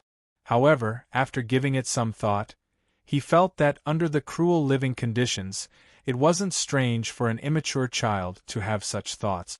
After all, most of the time, in order to live better, the brain would adapt to the surrounding environment and subtly change a person's form and consciousness. Some would even temporarily abandon their humanity and completely transform into a beast. Looking at the boy who was desperately stuffing food into his mouth, Andre had a complicated look in his eyes. After a full minute, he took a deep breath and said, "Alfred, you will definitely be a great person in the future. Not only did the suffering of your childhood not destroy your thin body, but it also trained you to have a strong will. This is a precious treasure that will benefit you for the rest of your life. Maybe. Right now, I just want to be able to eat my fill. I don't want to risk my life for some food, and I don't want to die in some corner for no reason one day. Who knows what will happen in the future?" The boy shrugged nonchalantly. Some say that fate is like a mischievous fairy. You never know what mischief it has in store. To Alfred, fate was darkness, boundless and endless darkness from the time he could remember until now. It was full of suffering and pain. There was no light at all from the beginning to the end. The ugliest part of human nature was always following him like a shadow, leaving an indelible mark on his young heart. As a result, his way of looking at things was completely different from normal people. Andre didn't know what kept the boy alive until now. If it were him, he would have either exploded in silence or committed suicide in madness. Conversation and communication were always the best way to bridge the gap between people. After more than half an hour of chatting, the two people who didn't know each other gradually closed the gap between them. Although they couldn't be considered friends, at least they had established a preliminary trust. Especially the young Alfred, who had basically let down his guard and even took the initiative to talk about the misfortune he had encountered. As for Andre, he was a patient listener, expressing his own opinions from time to time. Time passed by like this, and before long, the boy who had eaten his fill began to yawn and quickly fell asleep on the ground. Gazing at little Alfred's peaceful face, André sighed slightly and muttered to himself, "Have a good dream, child. Believe me, your suffering will not be in vain. After a while, I will eradicate all evil and let the whole of Valence City rise from the ashes, establishing true order and prosperity. I won't let similar situations happen again, at least not under my rule." With that, he stood up and returned to the table that had turned into a wooden horse, continuing to study the rank 4 spell, Transfiguration. It had to be said that Alfred's sleep was very sweet, and he even had a beautiful dream. In his dream, he was living in a luxurious room, surrounded by endless delicacies. 2 handsome traveling poets stood on either side of him, reciting his great achievements. Everything seemed so real that he was unwilling to wake up. But unfortunately, no matter how beautiful a dream was, there was still a time when he had to wake up. After an indeterminate amount of time, the boy slowly opened his eyes and suddenly found himself lying on a thick piece of fur. Not far in front of him was a large bowl of steaming meat soup. He sat up and rubbed his eyes, finally remembering where he was at the moment. He jumped up in fright and yelled, "Damn it! I actually fell asleep here?" "Hee, relax, little guy.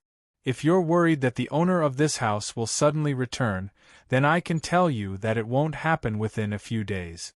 Hurry and drink that bowl of meat while the soup is still hot. Follow me after you're done.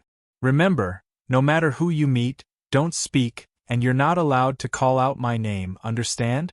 André had changed into a set of dark blue robes and black leather boots at some point in time. Even though he hadn't closed his eyes for the entire night, he was still full of energy. "Understood. I'll listen to your arrangements." Hearing that the owner of the house wouldn't return, Alfred immediately let out a sigh of relief. He picked up the big bowl and began to drink in small sips. As a child who had endured starvation for a long time, what he feared the most wasn't being kicked or punched, nor was it death. Instead, it was starvation, especially the fiery burning sensation of the stomach acid corroding his internal organs. He only needed to experience it once in his life to understand how terrifying it was. Chapter 680. The morning sun shone on the earth, bringing light and heat to all things in the world. At the same time, the turmoil and killing that had lasted for an entire night gradually calmed down. Apart from a large number of corpses on the streets, there were barely any pedestrians. The originally bustling and noisy city seemed to have become a dead city overnight. However, there were always some people in the world who were more daring, or rather, fearless. Not long after, 2 figures, one big and one small, suddenly appeared on the quiet streets of the upper city. The bigger one looked to be around 50, with high cheekbones, a high nose bridge, and sharp facial features. His eagle-like eyes gave off a cold and fierce feeling. If the members of the Shadow Web saw him, they would immediately call out his name, Uhtred Alicorn. Of course, the real Uhtred had already died long ago, and the one in front of him was only André, who had used a transformation spell. The small figure following behind him was naturally Alfred, who had displayed a powerful talent as a warlock. Ever since he had seen the magical power of transformation magic with his own eyes, the boy had been sizing up André with a curious gaze along the way, as if trying to figure out how a person could become another person. André ignored the little fellow's curiosity and went straight to a high wall built with huge stones in the upper city. He stretched out his finger and lightly tapped on one of the stones with a snake-shaped imprint, then muttered in a low voice, "The Snake of Vengeance opens the path of the arcane spell." As soon as he finished speaking, the snake-shaped imprint on the stone suddenly released a golden radiance, then quickly caved in, causing the surrounding stones to spin rapidly. In the blink of an eye, it formed a tunnel that led underground. "My God! This is simply inconceivable!" Alfred opened his mouth wide, an expression of disbelief appearing on his face. Inconceivable? The existence of the arcane spell itself is an inconceivable thing, there's nothing to make a fuss about. Remember, from now on, unless you have my permission, you are not allowed to make a sound, and you are not allowed to speak. After saying that, André stepped into the tunnel. He could feel that this was not a tunnel, but a one-way teleportation portal. Because the mages of the Sardinia Islands were still very weak, they built their nest in a very secretive place to ensure their safety. Other than the internal members and a few servants, no one knew how to enter. In the eyes of many ordinary residents, they were even invisible and did not know that such an organization existed. As the two of them entered the tunnel, the rocks behind them quickly returned to their original positions, completely sealing off their path of retreat. The pitch-black environment made Alfred feel a trace of fear. He grabbed André's belt tightly, trying to find some psychological comfort. However, the darkness didn't last long. A few seconds later, a blinding light descended from the sky, causing him to feel dizzy. By the time he reacted, he found himself in a beautiful room. The surrounding walls were filled with complex magic patterns that flashed with a dazzling silver light from time to time. The huge crystal above his head emitted a soft glow that illuminated the entire room. Two huge stone puppets stood on both sides of the room. From their ruby eyes, it was easy to tell that they were not ordinary sculptures or decorations, but real killing machines. Just as the boy was in a daze, a pretty girl took 2 steps forward and bowed respectfully. "Welcome back, Master Uhtred." André, who had transformed into Uhtred, glanced at the apprentice badge on the girl's chest and pretended to be indifferent as he nodded his head.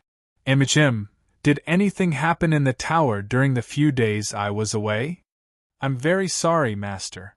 I'm only an apprentice, so I'm not too sure about the whereabouts of the other masters. However, last night, the wizard tower detected a strong magic fluctuation in the city. Master Angus and Master Isidore went to deal with it and haven't returned yet.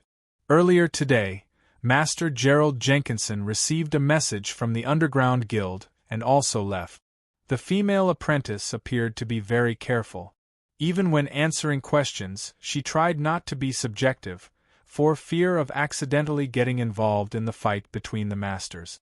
After sensing the other party's strong vigilance, André didn't continue to ask because he had a rough understanding of the internal situation of the wizard tower.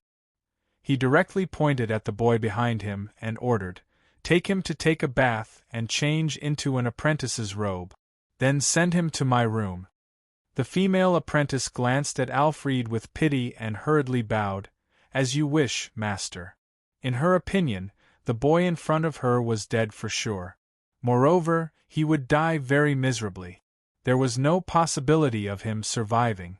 All the apprentices in the secret wizard tower knew that Master Uhtred was an out-and-out cold-blooded demon.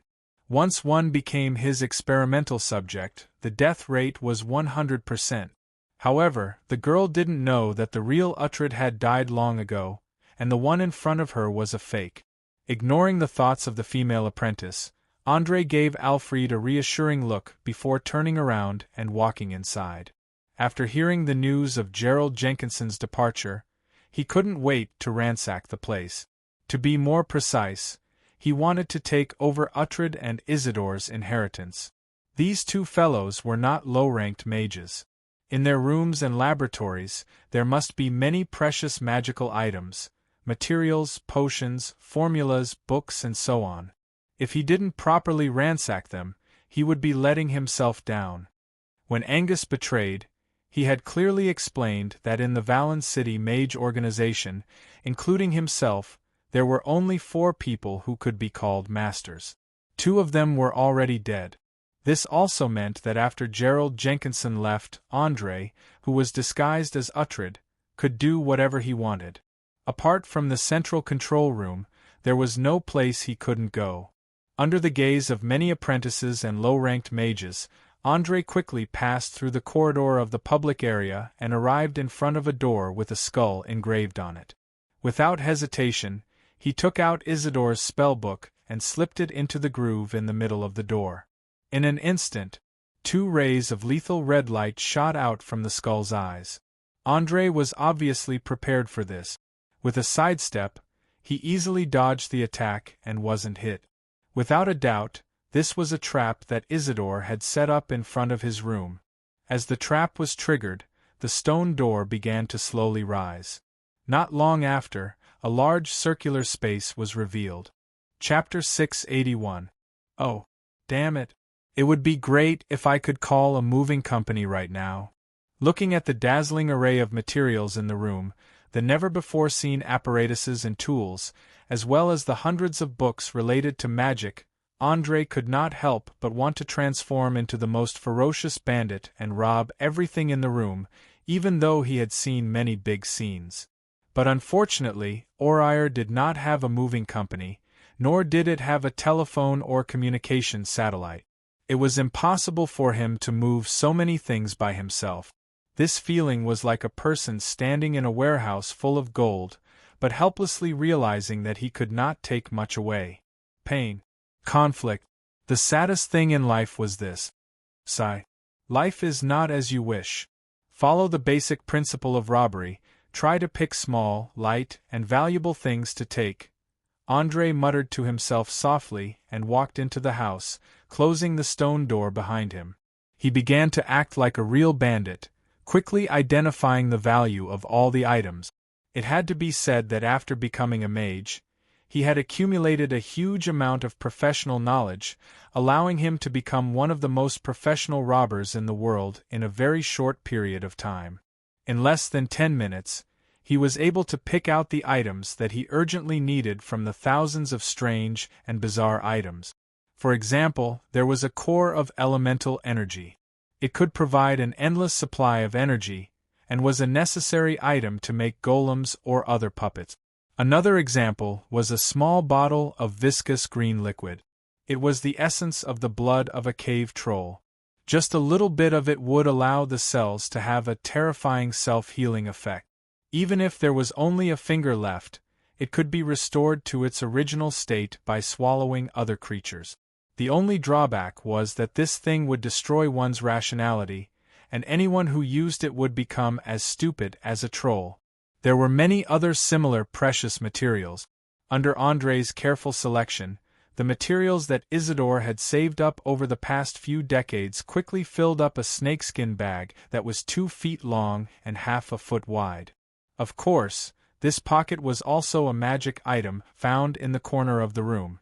It seemed to have been enchanted with a level 3 magic shrinking spell, which could reduce the volume and weight of all objects that bumped into it to 1/16 of their original size.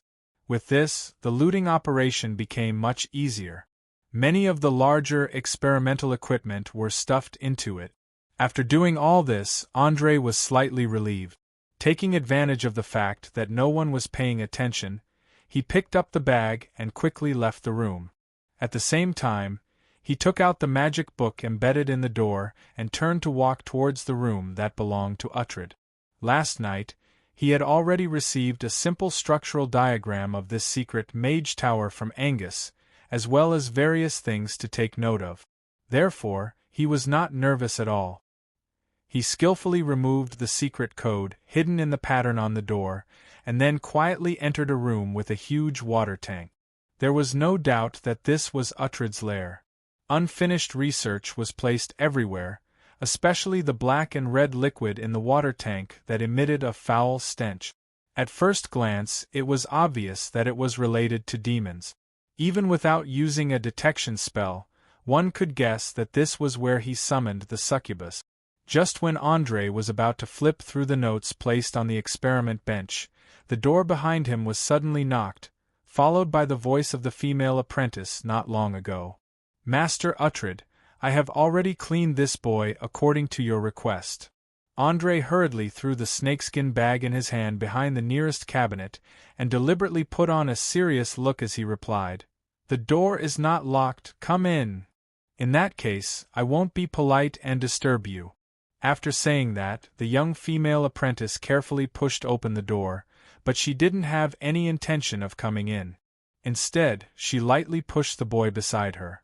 At this moment, Alfred had already changed into a white apprentice's robe, and on his feet was a pair of leather sandals unique to the southern region. His messy short black hair looked very spirited, and coupled with his delicate and pretty facial features, he was simply as beautiful as a girl. His every movement exuded a unique charm, completely different from his previous dirty image.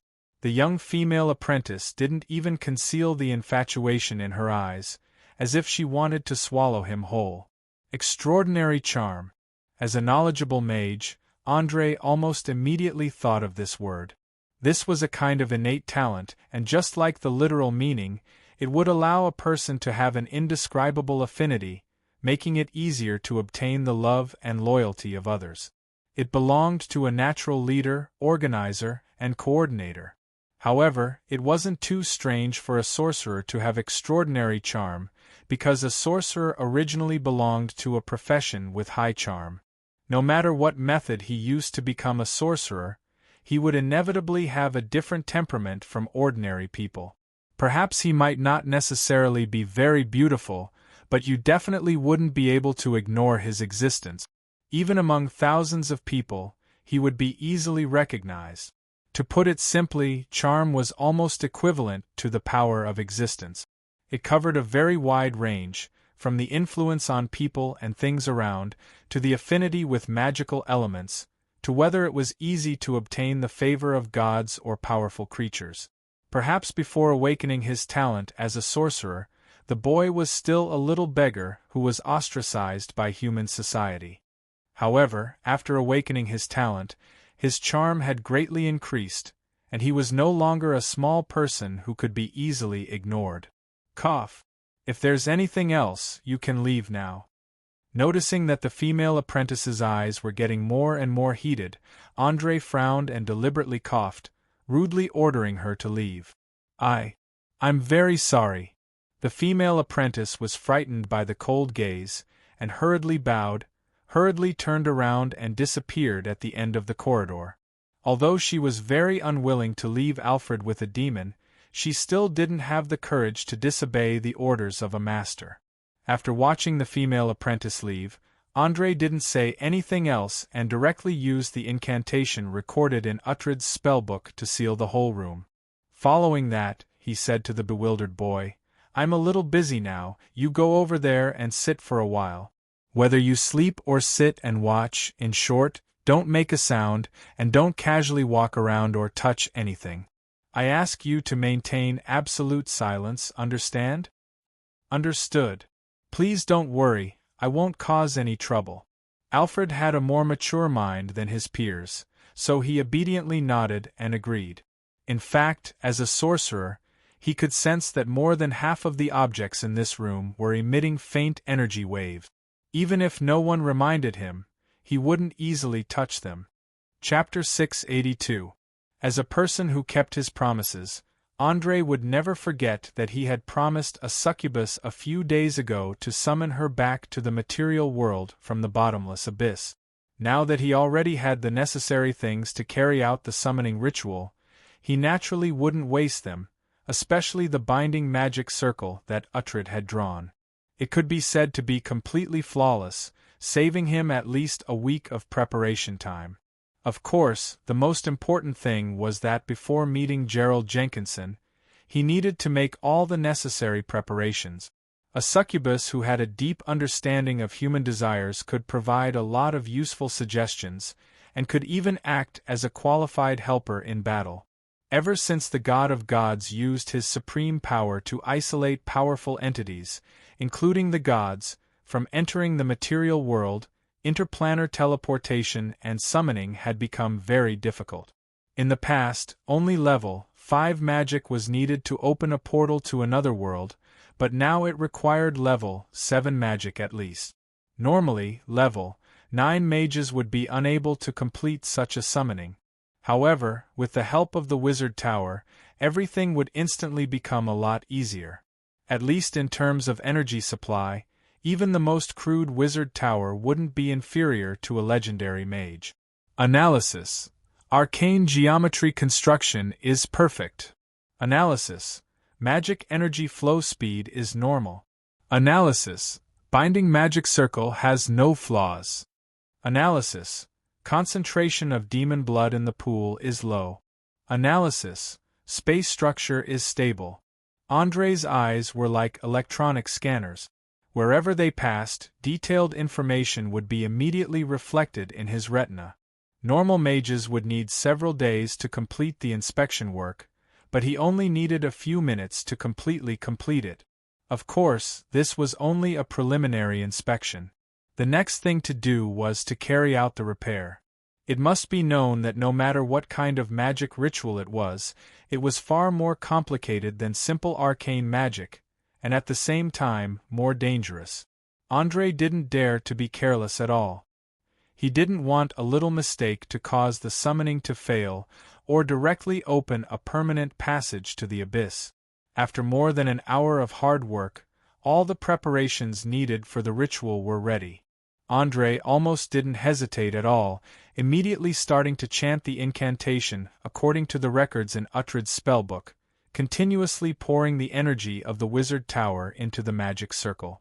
Soon, the black-red liquid in the pool began to spin rapidly in the shape of a vortex, gradually forming a planar passageway about a meter in diameter. When the passage stabilized a little, he immediately closed his eyes and called out in a low voice, "Ulrika Claridge, Martha Levens, ruler of desire, in the name of the arcane mage, I command you to appear before me immediately." Just as he finished speaking, suddenly, a powerful and evil force emerged from the other side of the tunnel. In the blink of an eye, a succubus with a big belly suddenly appeared. As she ran for her life, she looked back as if she was being chased by something. After discovering the entrance, she flapped her wings and jumped up, passing through the passage and entering the material world again. "Quick! Close the tunnel immediately!" The succubus who had just fallen into the pool immediately shouted at Andre. However, her shout came a little too late. Before Andre could react, he saw a thick arm covered in red scales reaching through the plain passage and grabbing the poor succubus in the palm of its hand.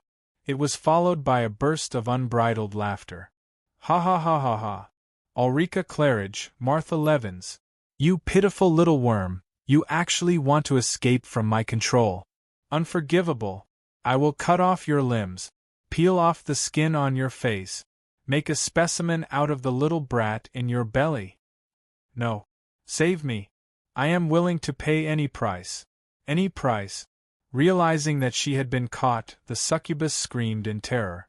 She would rather die immediately than be brought back and be tortured day and night. "Hee, as you wish, beautiful lady." Andre calmly placed a hand on his chest, pretending to be a gentleman as he bowed slightly.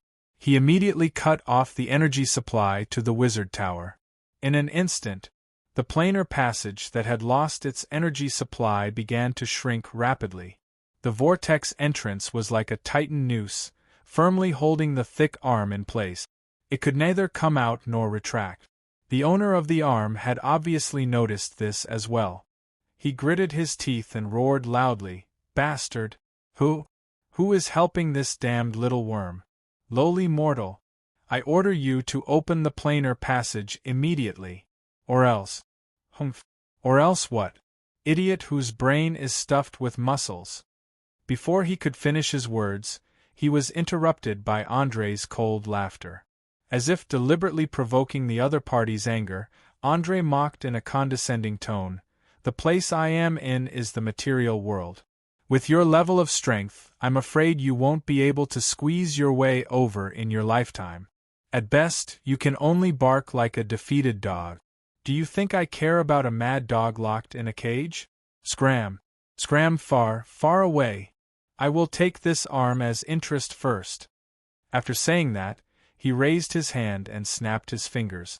The whole binding array directly released a dazzling white light, firmly holding the arm in place. At the same time, the speed of the closing of the passage became faster and faster. The unbreakable space energy was like a chainsaw, quickly cutting the muscles on the arm. Black blood suddenly splashed in all directions. Wherever the blood came in contact with it, It immediately made a sizzling sound, and even emitted white smoke. There was no doubt that this blood was very corrosive. It could be acid or alkali. In short, it was quite dangerous. The intense pain made the greater demon on the other side of the passage furious. He opened his mouth and cursed, threatened, and tempted. But unfortunately, André was not moved at all. He just watched as the entrance slowly closed and the entire arm was cut off bit by bit. He was not an idiot. He knew very well what kind of strength the owner of this arm had. Once the planar passage was opened, as the other party said, the first one to die would be him. Demons were not a race that liked to abide by oath. Without the suppression of absolute power, it was not surprising that they would do anything crazy. Seeing that the big hand holding her shoulder was finally cut off and she fell into the pool with a plop, the succubus instantly heaved a sigh of relief. She seemed to have collapsed. She stroked her protruding belly and said in a weak and hurried voice, "Now is not the time to relax. Quickly release the magic binding. I'm about to give birth. I'm sorry, madam. Because of what you have done in the past, I will not let you out before you sign the magic contract." Chapter 683. Although the succubus's fetal membrane had already ruptured and a large amount of amniotic fluid was flowing out of her lower body, which was a sign that she was about to give birth, André was still expressionless as he handed over a magic contract that he had prepared in advance. He saw through this cunning creature's little trick to gain sympathy at a glance.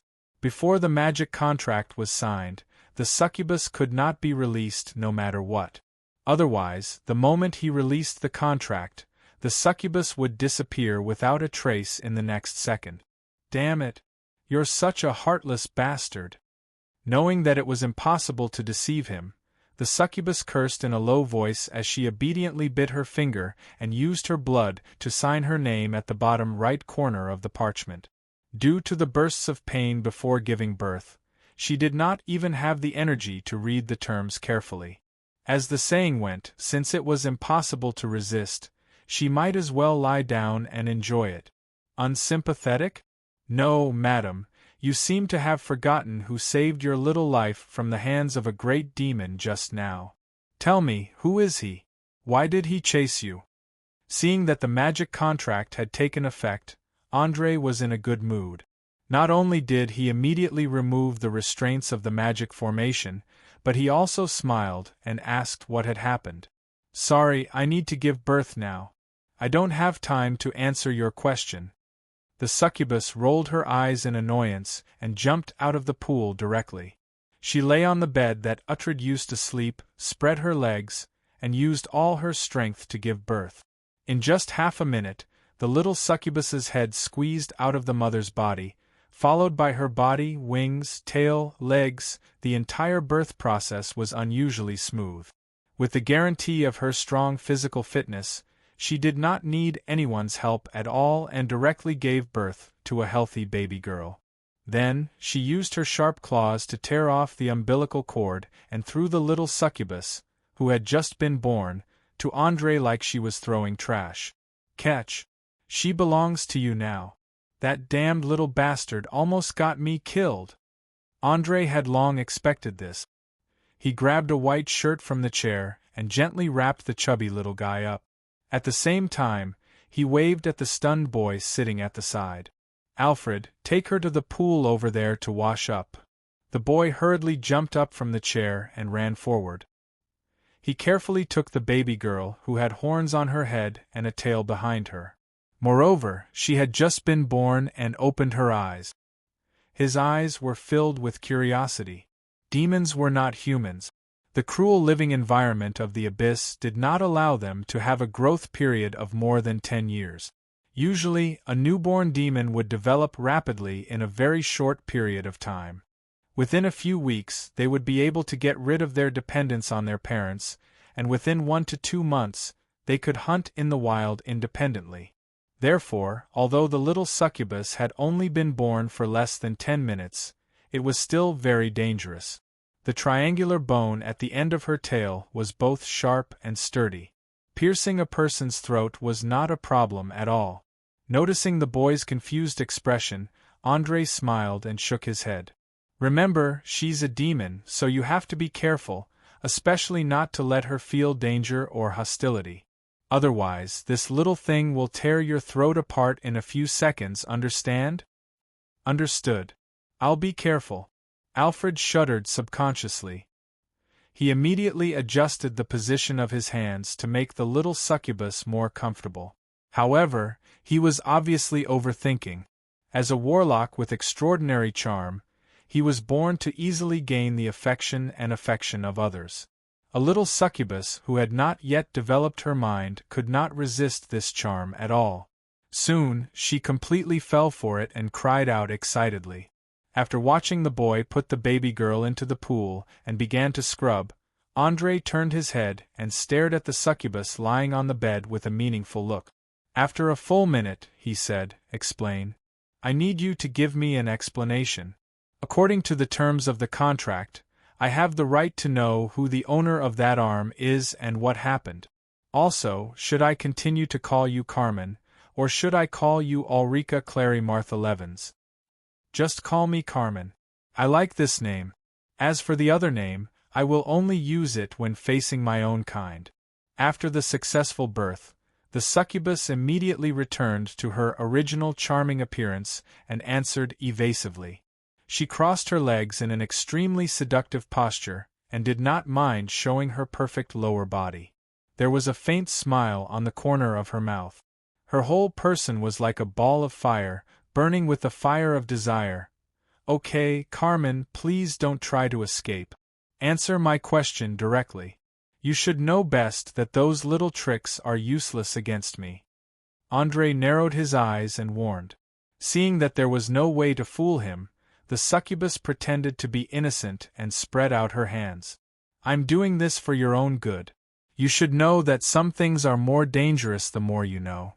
Many unlucky people were killed because they knew something they shouldn't know." Andre sneered and nodded. "What you said is very reasonable.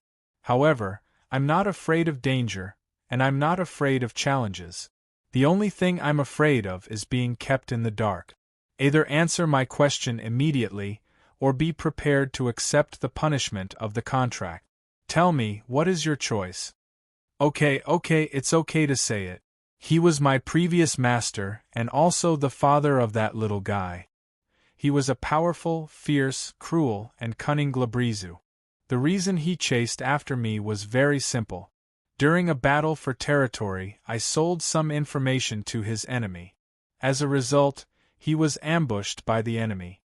His army was completely wiped out, and he even lost his castle. Since then, this guy swore to make me pay. If you didn't summon me in time, I'm afraid I would have been cut into countless pieces. Carmen used a slightly mocking tone to tell the reason why she was chased. It could be seen that she did not regret betraying the other party at all. Instead, she was a little proud, as if betraying was a virtue and she should be praised. However, Andre felt that things were not that simple. He glanced at the broken arm floating on the pool from the corner of his eyes. From the thickness and the shape of the claws, it was indeed very similar to the Glabrizu. The only difference was the color of the scales. According to the records in the Book of the Devil, the scales on the surface of the Glabrizu should be dark brown and black, but this one was red. Of course, this was not absolute. After all, the bottomless abyss was known as the most chaotic and disorderly place in the universe. Demons were always changing their appearance and color. It was normal for a few mutants to appear.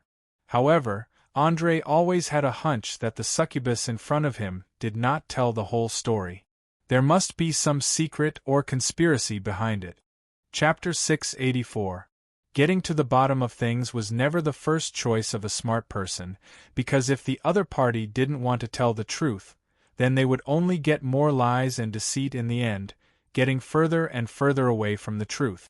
Andre was no doubt a smart person, so he didn't ask more about the relevant content.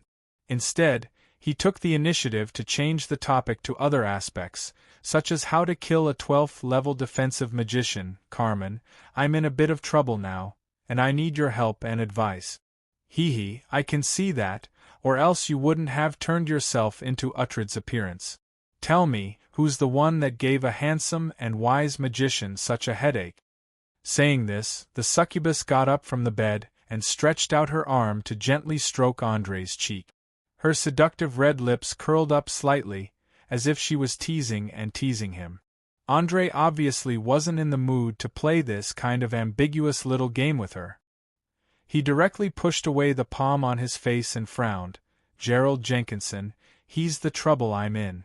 I believe you should have heard of this name. Gerald Jenkinson? Wow, you're in a lot of trouble. Carmen pretended to exclaim exaggeratedly, and then laughed out loud. While laughing, she said playfully, "Ha! I really didn't expect you to provoke this guy. Did you know? At that time, Uhtred specifically warned me to keep my distance from Gerald because he had a deep fear of Gerald in his heart. Most importantly, this guy is the controller of the Wizard Tower. He can mobilize a huge amount of energy to crush all enemies at any time. Thank you for your reminder, but I understand all of this, so I need your advice. If you want to be sarcastic or ridiculing, then please keep your mouth shut, and speak after you have a constructive opinion." Andre didn't like this kind of tone that was full of ridicule, so he didn't give her any face. The succubus shrugged her shoulders indifferently and continued to analyze. Obviously, we don't have any chance of winning at all in a head-on confrontation. Not to mention the great power of the Magician Tower, just the 12th level defensive magician himself is quite difficult to deal with. The only chance of winning is to kill Gerald with lightning speed before he can react, otherwise he will immediately activate at least 5 defensive spells. I don't need you to tell me that. What I want is constructive advice. You are a succubus, a veteran who has been to countless planes. You must know how to kill a 12th-tier defensive mage in the shortest time possible. Andre did not want to waste any more time. He immediately requested. He knew very well that there was no perfect life form in the world. Even gods had all kinds of flaws, let alone mortals. The only difference was that some people could recognize where their flaws were, while others could not. As a smart person, Andre was well aware that his weakness was his lack of experience, especially when facing those old fellows who had been immersed in the arcane arts for decades. The price he had to pay to obtain victory in a head-on confrontation was too great, and it was also too dangerous. The slightest carelessness could cost him his life. Therefore, finding the opponent's weakness and killing them in a single blow was the best choice. Of course, whether Gerald Jenkinson was an enemy or not would only be known after the discussion. However, before the meeting, he had to be prepared for the worst. Perhaps seeing Andre's eyes getting colder and colder, Carmen finally stopped talking nonsense and explained seriously, "In order to kill a defensive magician, first of all, we have to break the trigger spell he has prepared for himself. In other words, we need an anti-magic weapon. Secondly, we have to make sure that after the weapon pierces into the target's body, the target will not be able to make any sound, make any movement, or even have any conscious reaction. In other words, the weapon must have the effect of instant death. This way, we can make sure that the target will not activate some life-saving magic items at the moment of death, or mobilize the power of the Magician Tower to launch a counterattack against us. Lastly, and most importantly, how do you want to deal with 2 giant golems that are 5 meters tall and weigh more than 2 tons? As far as I know, Gerald Jenkinson carries with him 2 clay dolls that are the size of a palm. Once attacked, these 2 little things will immediately expand a few hundred times and automatically attack all the enemies in front of them." Hearing this series of problems that needed to be solved, Andre couldn't help but rub his forehead. At the same time, his brain was operating at high speed, considering all kinds of possibilities. After a full minute, a chilling madness appeared on his face, and he said to himself, "Is this the power of an advanced magician? Killing him actually requires so much preparation. How interesting, let me give it a try." "Are you sure?" Carmen's eyes were full of doubt and vigilance.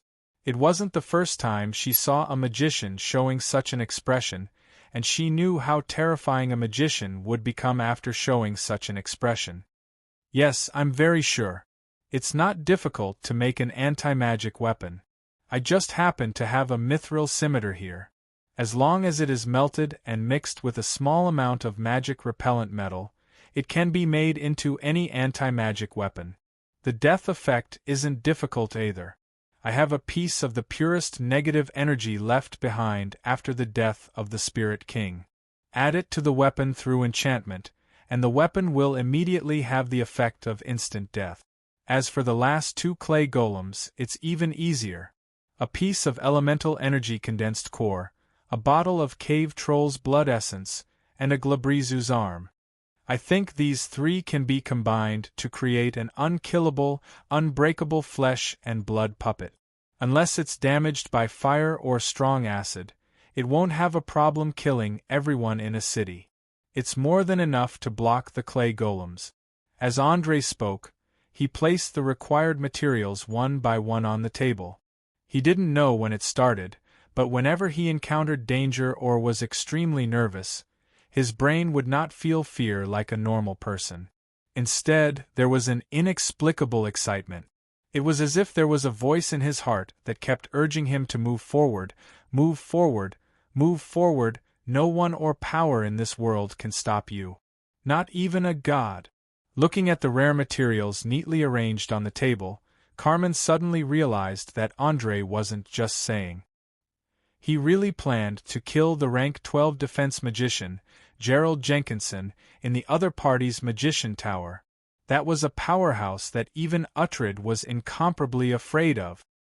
He was a monster that could suppress all the supernatural forces in Valen City in their embryonic stage with his own strength.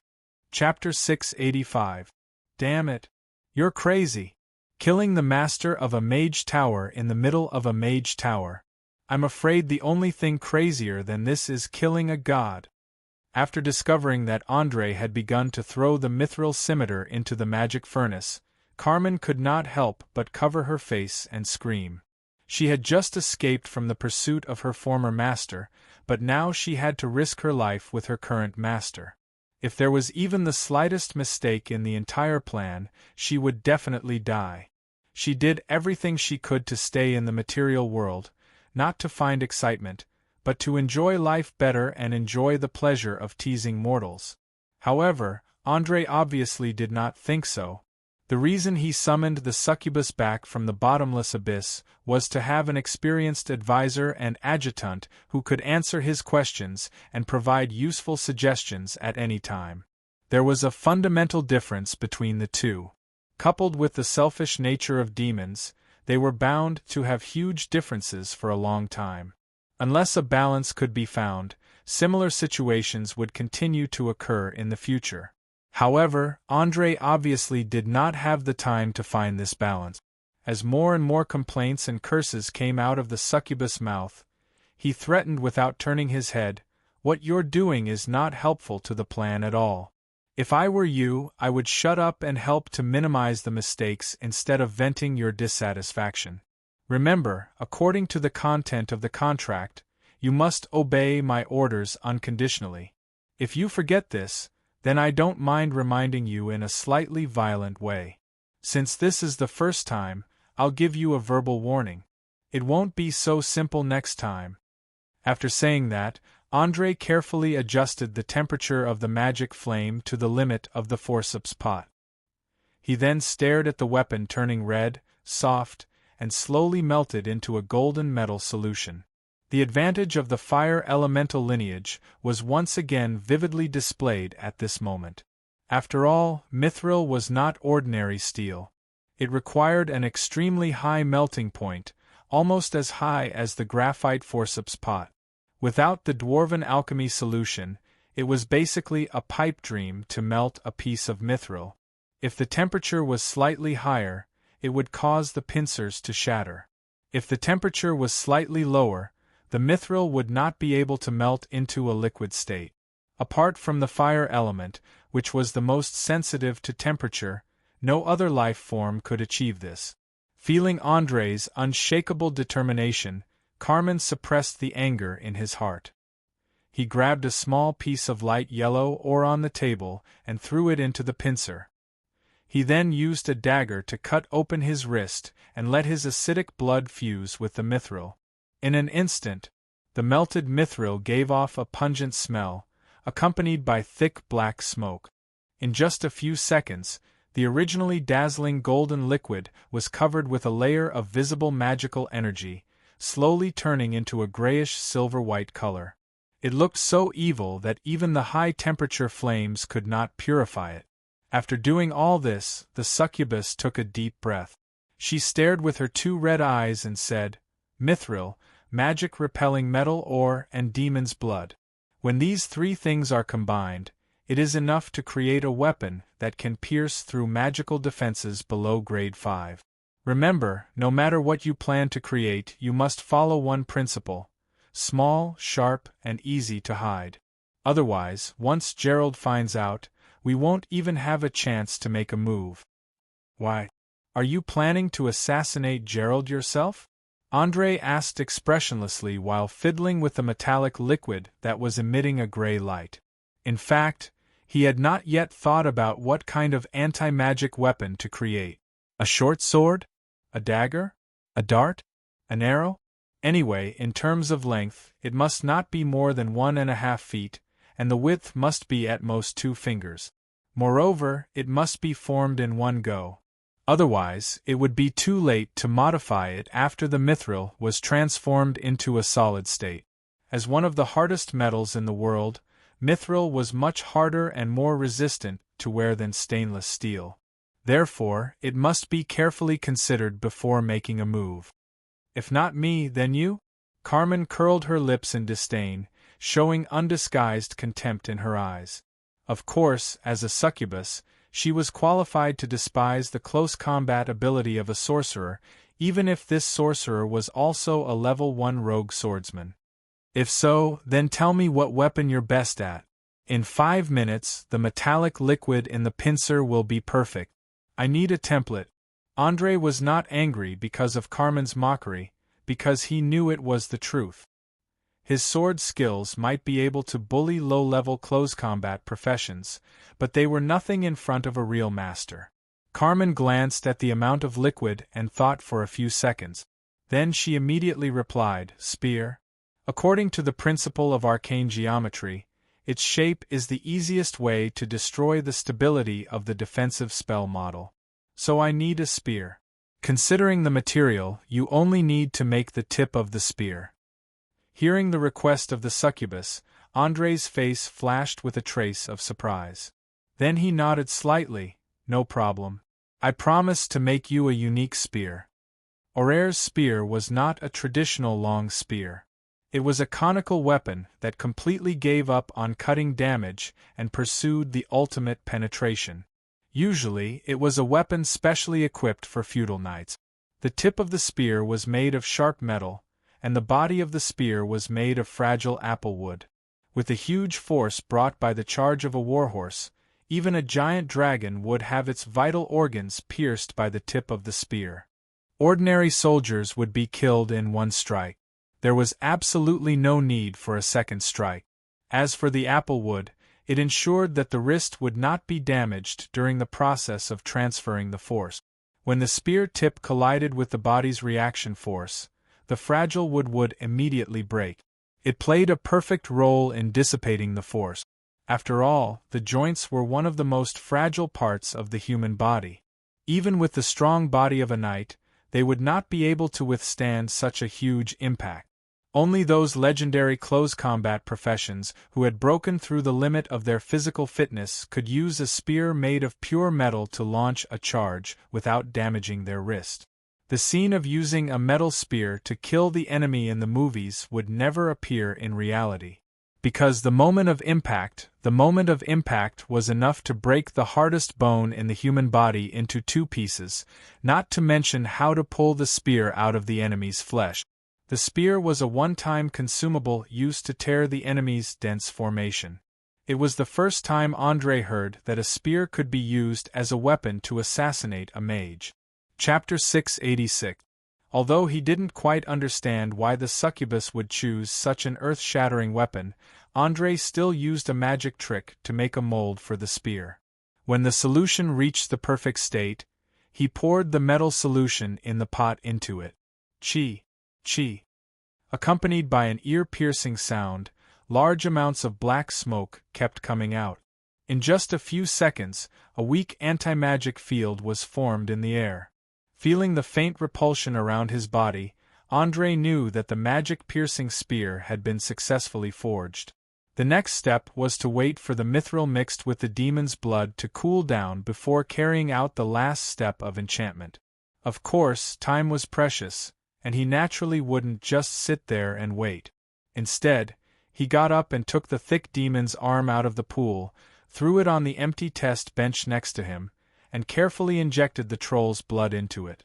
When Carmen saw this, she immediately retreated to a corner and shouted in horror, "Bastard! You King lunatic! How dare you inject the troll's regenerative ability into Afram's arm without any protection? Do you know how dangerous this is?" However, she did have a reason to be afraid because the troll's regenerative ability was well known throughout Orire. The number of species that could compete with them in this aspect could be counted on one hand. According to the records in books, if you cut a troll in half, the cells hidden in the troll's body would quickly adjust and turn into 2 small trolls in a very short time. If you cut it into 3, it would be 3. There were also rumors that an adventurer had accidentally eaten a piece of cooked troll meat, and a few hours later, that piece of meat turned into a small troll and ate him alive from the inside. The troll's regenerative ability was so terrifying that if it weren't for the 2 weaknesses of fire and strong acid, the entire world would have been taken over by them. Since the troll had such a terrifying regenerative ability, what would happen if a certain part of another creature's body was injected with troll blood? The answer was simple. The cells in this part of the limb would be infected and mutated, eventually forming a miniature version without any intelligence. This clone could also restore its original size and appearance through eating. If Carmen wasn't lying, this arm would soon turn into a giant Glabrizu that was 5 to 6 meters tall and weighed over 2.5 tons. Staring at his rapidly changing arm, André shook his head with a smile. For a Glabrizu demon, this name was full of literary flavor. Don't worry, it's just a shell without a soul. It won't pose any threat. I even suspect that it won't retain its basic biological instincts after recovering its physical body. Idiot! Fram was not an ordinary Glabrizu. He was a secondary feudal lord of the 23rd layer of the Abyss. If he detected that his clone had appeared in the material plane, then his terrifying will would immediately descend upon this physical body. You, me. The entire island will be finished. Carmen, who was dominated by fear, finally couldn't help but reveal the secret hidden in his heart. There was no doubt that she was truly afraid this time. No one could remain calm after hearing the name of a secondary demon overlord, and few could stop such a powerful existence, even if it was only a projection of consciousness. Really? You're finally telling the truth. Remember, you owe me an explanation. André didn't show the slightest surprise. His eyes flashed with playfulness, and he quickly raised his arms. Borrowing the power of the wizard tower, he quickly cast a shielding spell, enveloping the entire room and completely isolating it from the outside world. After doing all this, the thick arm suddenly let out a hair-raising sound. The arm that was originally 2 meters long and half a meter wide slowly turned into a monster with violet eyes, long horns on its head, and thick hooves on its lower limbs. It had 2 different pairs of arms. The outer 2 were very thick, and the 3 sharp claws at the end were like crab pincers. The surface of its skin was covered with thick scales that could easily crush a human's head. Near the red muscles on its chest, there was a pair of relatively thin arms, but they weren't covered by scales. In addition, the sharp fangs in its mouth were more terrifying than any known beast, as if it could bite an adult elephant to death in one bite. Obviously, this was the typical image of a Glabrezu. Especially the strong chaotic aura emitting from its body, it made people a little breathless. Looking at this mini Glabrezu that was less than a quarter of its normal size, Carmen's spirit almost collapsed. She curled up into a ball and hid in the corner, shivering. She didn't even dare to raise her head. Alfred, who was bathing the little succubus, directly went under the bed with the baby girl in an attempt to avoid the monster that suddenly appeared in front of him. In the huge room, only André stood motionless. It wasn't because he was brave, but he didn't find any focus in the pair of violet eyes. In other words, although this body had recovered, there was no consciousness or soul inside. In order to confirm his judgment, André took out the dagger that he always carried with him, took 2 steps forward, and carefully cut a deep wound in the fragile mouth of the Glabrezu. Black blood suddenly flowed out of the wound, but it seemed to have lost its corrosiveness due to the infection of the troll's blood, and it automatically healed in a few seconds as if it had never appeared. Seeing that the demon didn't make any movements to resist, a faint smile immediately appeared on his face. At the same time, he used his fingers to touch the scales that were comparable to a full body armor and muttered to himself, "Great! What a perfect flesh and blood puppet! The next thing to do is to feed it with a large amount of meat until its normal size, then open a hole in its chest and replace the heart with the elemental energy core. Of course, in the end, I still need to grab a fire elemental soul and stuff it in, so that the connection with the body will be completely cut off." Needless to say, André's idea was very crazy. His method of making was completely different from the traditional flesh puppet on Aurier. Although the troll's blood made the puppet vulnerable to fire and acid, it gave this big guy an unimaginable regeneration ability. In addition to the Glabrezu's terrifying body size and lethality, even if it didn't have a soul and couldn't use any spells, it was enough to destroy an unknowing army. Chapter 687. A scholar once said that those who could create miracles were always the craziest people. Only by releasing all the mental restraints could one do what others couldn't. The so-called creation was to think of what others didn't dare to think of and try what others didn't dare to try. That was all. Perhaps André wasn't particularly crazy for the time being, but he had a vision that was different from this world. He could think, observe, and practice from a different perspective. Don't underestimate this. Many powerful legendary mages, in order to find a new point of focus, constantly explored the endless universe and planes, trying to jump out of the fixed mindset. To some extent, this was André's biggest cheat. It was far more groundbreaking than the eyes that allowed him to instantly obtain skills from books and improve his profession level through killing and completing missions. After all, even without the help of the latter, he could still become an outstanding mage through continuous learning, and one day, he would definitely be able to cross the threshold of the legendary realm. But if he lost the former, he would only be one of the millions of mages in this world, and he would never be able to touch the threshold of the legendary realm. André, who was making magic puppets for the first time, quickly fell into an unprecedented state of concentration. He didn't pay attention to the reactions of the other people in the room at all, and directly used the magic communication device to ask the apprentice outside to send in 5 pigs and a cow. Due to the fact that the mages would often conduct experiments on living creatures, there was a huge livestock fence at the bottom of the hidden mage tower. Not only were there all kinds of animals, but there were also many intelligent life forms, including humans themselves. Therefore, this requirement could be easily satisfied. But in order to avoid nightmares at night, the apprentice in charge of sending things didn't even have the courage to look inside the door.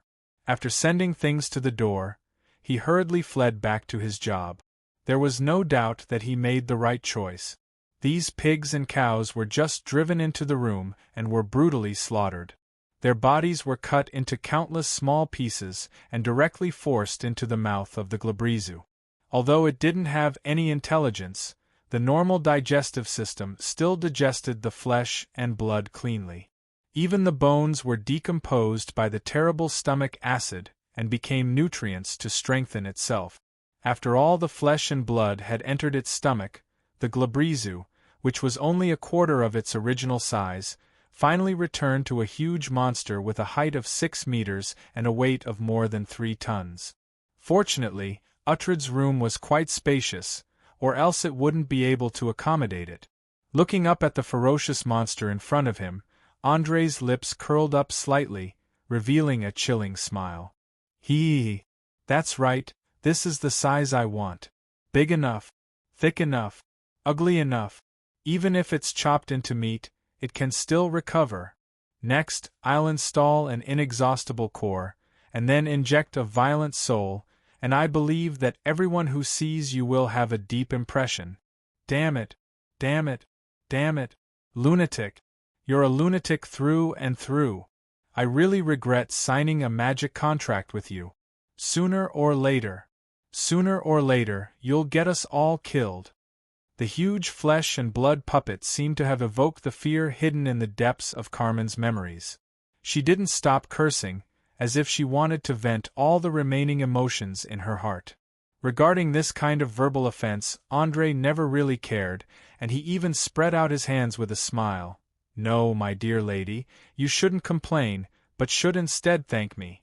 Think about it, a huge flesh and blood puppet with the appearance of a Glabrezu. How much of a shock would it bring to the enemy? A lot of times, as long as we take it out and show it, we can make many potential enemies tremble in fear, and thus eliminate any possible conflicts in the bud. You know, when I was very young, I really liked huge, brutal, and ugly monsters. I always dreamed of being able to control such a monster to destroy a village, a city, or even a country. Usually, childhood fantasies would disappear with age, but I was an exception. Not only did my fantasies not weaken, but they became even stronger. In my subconscious there's a desire to destroy, a desire to kill, but this kind of impulse is suppressed by reason most of the time, so it doesn't show. Human nature is always complicated and contradictory. There are good parts and also evil parts. It's like the two sides of a coin. Even if there's only one side at a time, it's perfectly combined. Calm, and wise are the states I usually show the most, but that doesn't mean they're all of my personality. In my heart, there's never a lack of passion and madness, so you better get used to it as soon as possible. Otherwise, if you accidentally anger me one day, and I happen to not be able to maintain my rational state, then your situation will become very bad. Are you threatening me? Carmen stopped cursing at some point, and asked carefully with her eyes wide open. As a succubus born from the desires of mortals, she could feel the intense conflict and struggle in the young mage's emotions. Threatening? Andrei shook his head lightly. No, I think it's more appropriate for you to understand it as advice. After saying that, he no longer cared about Carmen, who was in deep thought. He smashed the mold, picked up the cold spear, and used all his strength to pierce the flesh puppet's chest. Then, with lightning speed, he stuffed the elemental energy core that was the size of an adult's fist into the broken heart. After doing all this, he didn't bother to clean up the blood on his body. He directly used the power of the Mage Tower to locate the fire elemental plane. Then, with the fastest speed, he summoned a large burning fire elemental. Andrei didn't even wait for the fire elemental to figure out where it was summoned. He directly used the power given by the fire elemental prince to tear its body apart, extract its soul, and stuffed it into the body of the Glabrezu. Through the fusion of elemental energy into the core, the soul of the fire elemental quickly took control of its new body. After a few seconds of adapting, it immediately began to wave its thick and strong arms, smashing all the bottles and jars beside the experiment table into pieces. Stop! I order you to stop immediately! Andrei, who was almost hit, immediately gave his first order. The flesh puppet with the soul of the fire elemental obviously couldn't resist the control of the flaming duke. It instantly stopped all its movements, and at the same time, it spat out a sentence in the common language. Yes, my master. Chapter 688. Automatons, as the name suggested, were animated objects and unnatural objects created by spellcasters. Since they were mostly made of hard materials such as stones and metals, they were often mistaken for robot monsters, or stone monsters. However, the truth was that the materials used to construct the constructs were not limited to hard substances. With the incredible power of the arcane arts, anything could be made into constructs, including flesh, clay, ropes, water, flames, and even air. Among them, the most powerful creation had incredible magic resistance, which was why it was also known as the magic statue. Generally speaking, they did not have the ability to think independently and were completely driven by the power of magic. They could understand simple commands and attack the enemy according to the several sets of programs set by the creator in advance, just like the non-intelligent robots in many movies. There was no doubt that André did not use the above methods to create the flesh automaton. To be exact, he did not know whether the thing he created could be called an automaton. First of all, the torso was not molded with any magic, nor was it added with any magic resistance. It was completely the cells on the arm that adjusted and divided on their own. There were no traces of human intervention at all, not to mention the word creation. To some extent, except for the fact that the huge demon in front of him did not have a soul, everything else was very normal. It should belong to the category of a vegetable or brain dead. Secondly, generally speaking, when spellcasters created automatons, they usually chose the relatively calm earth element or wind element, but in order to reduce the enchantment procedures and save time, André used the violent fire element. After all, he was the Flaming Duke and had natural control over the fire element. But in this way, the will of the fire element itself was not restricted in any way, which meant that the flesh automaton also had the ability to think independently. Although the elements themselves were very simple and could even be said to be dull, independence was independence, even if they themselves were not aware of it. Finally, André did not have the supreme rights of an ordinary creator to this flesh automaton. He relied on his identity as the Flaming Duke, which meant that if the Prince of Fire Element, Isoldezer, withdrew this power, he would immediately lose control of the automaton. Of course, the probability of this happening was negligible. At least, he did not have to worry too much about it for a few years. The reason why André had created such a freak was to fight against the 2 clay golems in Gerald Jenkinson's hands. After using it, he could do whatever he wanted with it. Feeling the immense power of the puppet, the corners of his mouth curled up. Just as he was about to say something, he suddenly heard a series of violent knocks on the door behind him. Who? André subconsciously clenched his fists and asked in a low voice. Soon, a deep voice came through the door. Master Uhtred, Master just returned. He asked me to ask if you are free tonight. He wants to have dinner with you to discuss the recent situation in the city. Dinner? André was taken aback because he could tell that the guy standing outside the door was not human at all, but one of Gerald's golems. Yes, at 7:30 tonight, he will be waiting for your arrival in the central control room. The golem replied in a low muffled voice without any emotion. Obviously, André could not refuse this invitation. After thinking for a few seconds, he immediately replied, Please help me inform your master that I will be there on time at 7:30 tonight. Understood. Thank you very much for accepting the invitation. Goodbye. With that, there was a slight tremor in the corridor. There was no need to ask to know that the golem must have left. As soon as the golem left, Carmen asked in a low voice, Are you sure you want to do it tonight? There are at most 4 hours before 7:30. Are you planning to take this big guy directly to the banquet? André glanced at the succubus behind him and smiled meaningfully. Haha, no, there is no need for that. The distance between this room and the central control room is definitely not more than 100 meters. In other words, a simple teleportation spell can solve all the problems. You and the puppet will stay here. If you need to do it, I will send you a signal in advance. Carmen felt that this plan was a bit risky.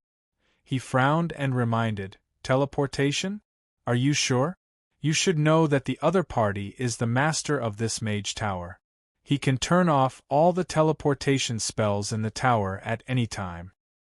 Although your concern is very reasonable, logically speaking, Gerald will not turn off the teleportation function of the mage tower easily because it will cause unnecessary panic. With his cautious character, the probability of such a situation happening is not more than 5%. In other words, excluding all the unfavorable factors, the success rate of our action is far more than 50%. For an assassination, such a success rate is very high. It is worth the risk. There is only a fine line between recklessness and bravery.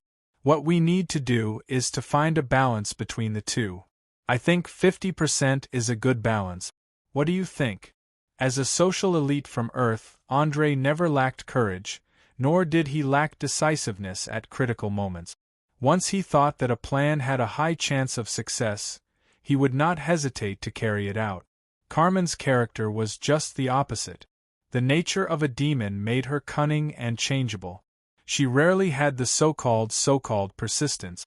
Things like loyalty and moral integrity were even more like described in a black humor. They were bones without any meat, and had been fed to dogs long ago.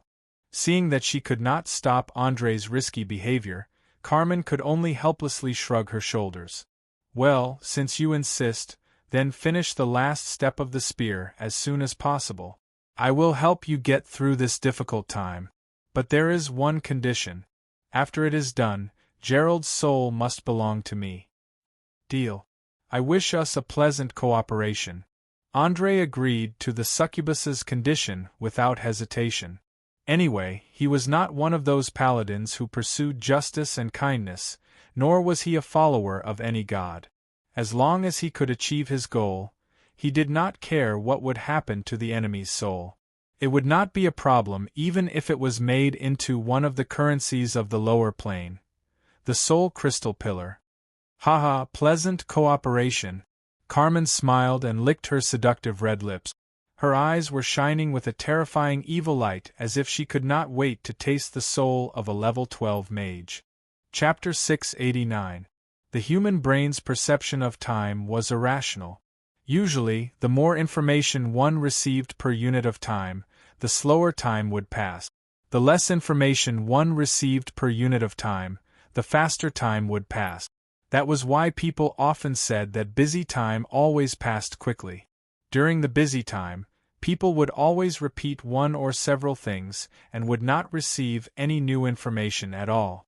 For the entire afternoon, Andrei first attached the pure negative energy left behind by the Spirit King onto the surface of the spear in the form of engraving, completing the final enchantment of the weapon. Then, he engraved a one-time short-distance teleportation circle in the stomach of the huge flesh puppet. Just when he wanted to test the accuracy of the teleportation, Carmen, who had been standing at the side without saying a word, suddenly reminded him, "It's already 7:10. You'd better stop what you're doing immediately and clean up the bloodstains and stains on your body. Get ready for the banquet." What? Damn it. I haven't had the time to make a positioning and communication device. Andrei raised his head and looked at the automatic hourglass hanging on the wall. He couldn't help but curse in a low voice. Aurère's method of time was almost the same as the one on Earth. There were 24 hours in a day and 365 days in a year. The only difference was that there were no clocks or watches in this world. Instead, they used corona, hourglass, and water clock. Obviously, 20 minutes was not enough for him to make two magical items at the same time, even if the two magical items were as simple as they could be. It could even be said that there was no technical requirement. Don't worry, I've already made these two gadgets for you. Carmen pointed at the two gemstone buttons on the table. The red one is for positioning. You just have to wear it on your body. The blue one is for communication. If you need to use it, you just have to repeatedly rub the surface of the gemstone 3 times, and I'll receive the signal here. Andre was stunned for a moment. He quickly picked up the button and checked it. Immediately, he curled his lips in disdain. What a crude craftsmanship. 2 good gemstones have been wasted by you just like that. Humph. You're still being picky at this time. It's already good that you're still useful. Carmen rolled his eyes. Succubi were never a race that excelled in learning and patience. Even if they had free time, they would spend it on enjoying sex or plotting in the dark. Their innate magic basically relied on stimulating the power of their bloodline. Therefore, most of the strongest individuals among them had chosen the profession of warlock. Unfortunately, Carmen had yet to become a warlock. Otherwise, with her strength and knowledge, she would have become an elite succubus. Andre was too lazy to argue with an idiot in alchemy about the magic appearance of materials and magic capacity. He directly took off the clothes he had stolen from the smuggler's villa and began to rummage through Uhtred's wardrobe. After a short while, he changed into a dark black velvet robe. Without any hesitation, he removed the original button on the collar and replaced it with a ruby button. As for the other sapphire button, he fixed it on the inside of the wide sleeves of the robe. After doing all this, he tidied up his hair and beard. Afterwards, he turned around and asked, "How do I look?" Carmen sized him up and lightly nodded. "Not bad. Basically, you don't look any different from Uhtred. But you have to take note that Uhtred is left-handed. When he walks, he has a habit of walking with his left foot first. When he eats, he holds a knife in his left hand. Don't make any mistakes in this area. Also, your eyes are too sharp. It's best not to look at him directly. Gerald Jenkinson is a very cautious guy. Once you make him vigilant, then the difficulty and danger of our assassination will double. Don't worry. I'm a natural impersonator. Moreover, whether or not I make a move depends on the outcome of the negotiation. From a rational point of view, I'm actually more inclined to resolve our differences through cooperation." After saying that, Andre carefully took off the ring of the shifting beast on his hand, the secondary health amulet on his neck and other magic items, so as to prevent these subtle flaws from being exposed. After repeatedly confirming that there were no problems, he took a deep breath. He directly pushed open the door and entered the passageway. Along the way, he constantly forced himself to become cold and serious. When he arrived at the entrance of the central control room, he had already adjusted himself to look exactly like the real Uhtred. "Welcome. Master has already prepared a sumptuous banquet. Please come in." The golem guarding the door bowed in a very human-like manner. It raised its arm and pushed open the heavy and thick door. Andre completely ignored the golem. He didn't even say a word of thanks. He stepped into the most central room of this secret mage tower. Indifference and disregard was Uhtred's attitude towards magic creations. As soon as he walked into the room that was emitting a strong white light, he saw a sorcerer who was about 50 years old. He was wearing a green silk robe and had long platinum hair. The sorcerer opened his arms and greeted with a laugh. "Ha ha ha ha. My dear friend, you've finally come. Please take a seat. You should know that I specially asked the cook to prepare your favorite squid tonight." Without a doubt, this guy was Gerald Jenkinson, a level 12 defense mage. He was also the actual controller of this mage tower. Just from the number of accessories he was wearing, it was enough to give most people a headache. Amulets, rings, earrings, nose studs, anklets, and even the headband on his hair were inlaid with several gems. There was no need to ask to know that they were magic items. Gerald was completely following the records in the book, wearing as many magic items as he could. Especially the strange bracelet with 2 clay dolls hanging on his wrist. It was definitely a product left behind by the ancient magic civilization.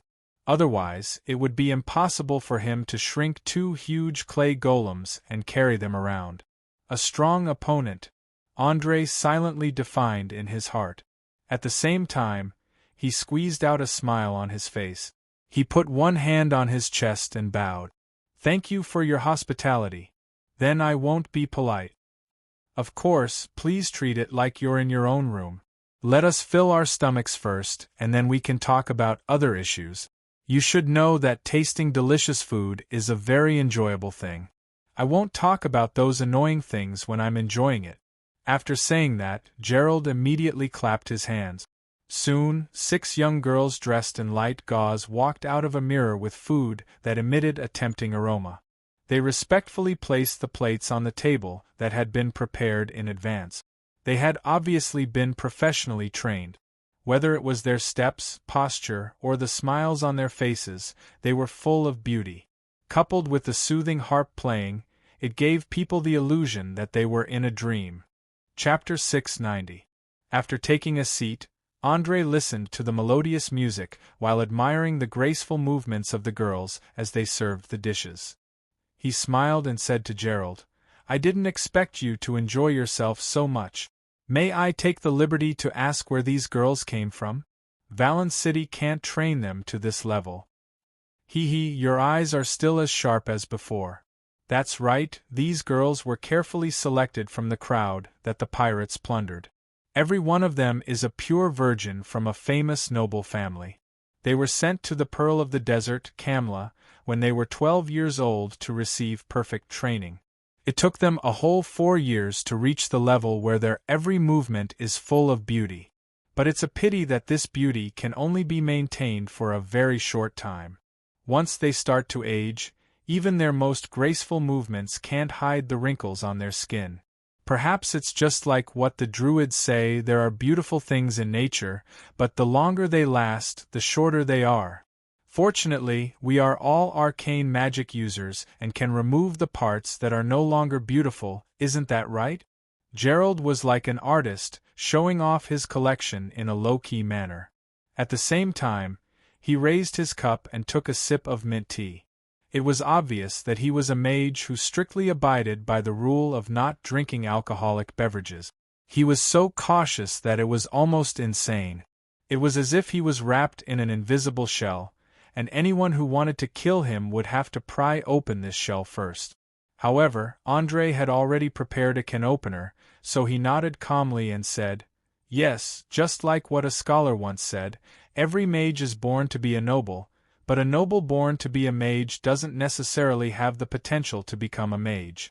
We are born to be in a superior position, representing one of the most powerful forces in the world. We are completely capable of satisfying all our senses.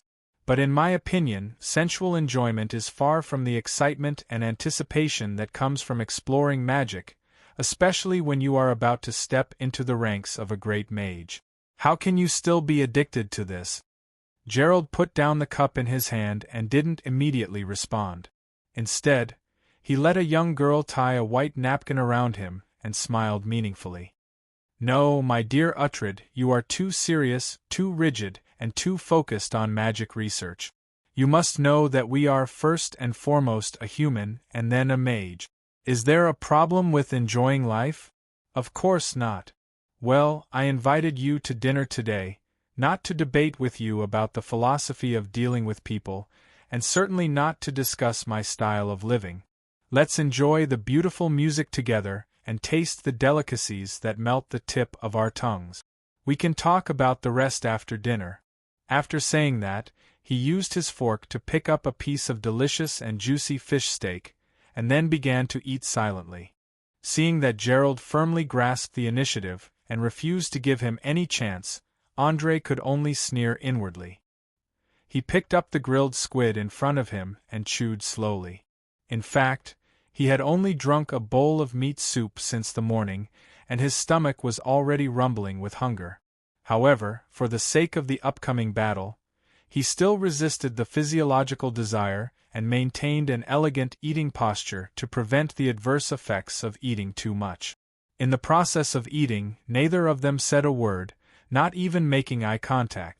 After a full 20 minutes, Gerald put down the knife and fork in satisfaction, wiped the sauce on his mouth with a napkin and threw it aside. "It's really an intoxicating taste, isn't it? I hope that today's dishes can satisfy you. You must know that I have spent a lot of effort in this aspect. It would be a pity if the guest is not satisfied. Of course, I am very satisfied. Thank you again for your invitation. Andrei also put down the knife and fork and pretended to be satisfied. He had begun to get a little tired of this endless greeting and probing, and wanted to get to the point as soon as possible. Gerald seemed to have noticed something, and a strange look flashed in his eyes. He immediately raised his arm and waved his hand. The surrounding girls who served attentively bowed and retreated. Even the magic harp stopped playing automatically. Only 2 people and a table of leftovers were left in the big room. Watching the last girl disappear into the huge mirror, a strange smile suddenly appeared on Gerald's face. Then, without any warning, he muttered to himself, "No, no, you are not Uhtred. Although you look very similar, there are still many subtle differences between you two. I was almost fooled." Hearing this sentence, Andrei had goosebumps all over his body in an instant. He forced himself to be calm and retorted, "Why do you have this kind of illusion? I am me, where is the difference?" No, no, no, it's useless to be stubborn. First of all, you are used to cutting things horizontally when eating, but the real Uhtred cuts things vertically. Second, although you noticed that Uhtred is left-handed, you ignored this at the moment when you put down the cutlery, and put down the fork in your right hand first. Lastly, and also the part that first aroused my suspicions, I've seen Uhtred wear this mage robe before, but the opening at the collar wasn't made of a ruby. Can you explain why this opening is emitting a faint magical aura? In order to confirm this, I deliberately said that you like eating squid the most, but you didn't refute. You even ate a lot of it. You should know that Uhtred would never touch ingredients like squid. At this moment, Gerald finally showed the terrifying power hidden behind the smiling face, and his amazing insight. Monster. A veritable monster. Andrei now finally understood why Uhtred had infiltrated the Mage Tower for so many years, but he didn't dare to make a move. There was no other reason. It was this guy in front of him who didn't have the slightest flaw that firmly suppressed all the unstable factors. In front of him, all the plots and machinations would become useless, and even the slightest flaw would become very fatal. What was even more frightening was that he still had incomparable patience. He had noticed the problem from the beginning, and he endured it and used the 20 minutes of eating to repeatedly observe until he finally confirmed it. At this point, Andrei understood that there was no need to continue pretending. He shook his head with a bitter smile and sighed, "Wonderful observation and analysis. I didn't expect that after preparing so much, it still fell short of success. If I didn't guess wrong, you should have been blessing yourself with secret vision, right?" Chapter 691. That's right. Your judgment is very accurate. In order to reduce the possible troubles, I must ensure that I am in an absolutely safe state. A pair of eyes that can see the magic items clearly can help me eliminate the danger in the bud. Don't be too depressed. You've done very well. If it weren't for that gem, I'm afraid I wouldn't have noticed these details. Gerald behaved like a mellow elder, guiding the conversation in an orderly and good manner. He didn't seem to be worried that Andrei would suddenly attack him. He sat on the chair and talked with assurance. Of course, as a level 12 defensive mage who wore at least 7 magic items, Gerald had enough capital to ensure that he would not be hurt in any way. Moreover, he was the owner of this mage tower, so he could draw energy to form spells according to his needs at any time. Andrei obviously knew this, so he didn't act rashly. He just touched the sapphire fixed in his cuff with his little finger, and then deliberately shrugged his shoulders with a helpless look. "I don't need your comfort. A loss is a loss. There's nothing to explain. Tell me, what are you going to do with me?" "Haha, no, no, no, I don't want to do anything to you at all. On the contrary, I want to have a good talk with you. But before that, you have to answer a few questions of mine. First, who are you? Or rather, which side do you represent? What's your purpose in sneaking into the Mage Tower?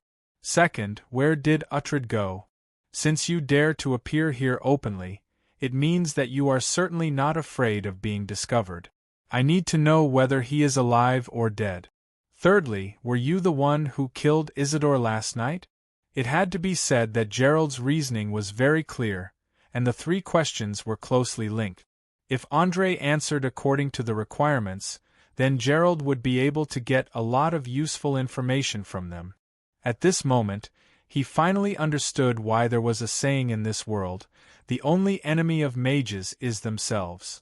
Compared with most ignorant ordinary people, the IQ of mages was simply incredible.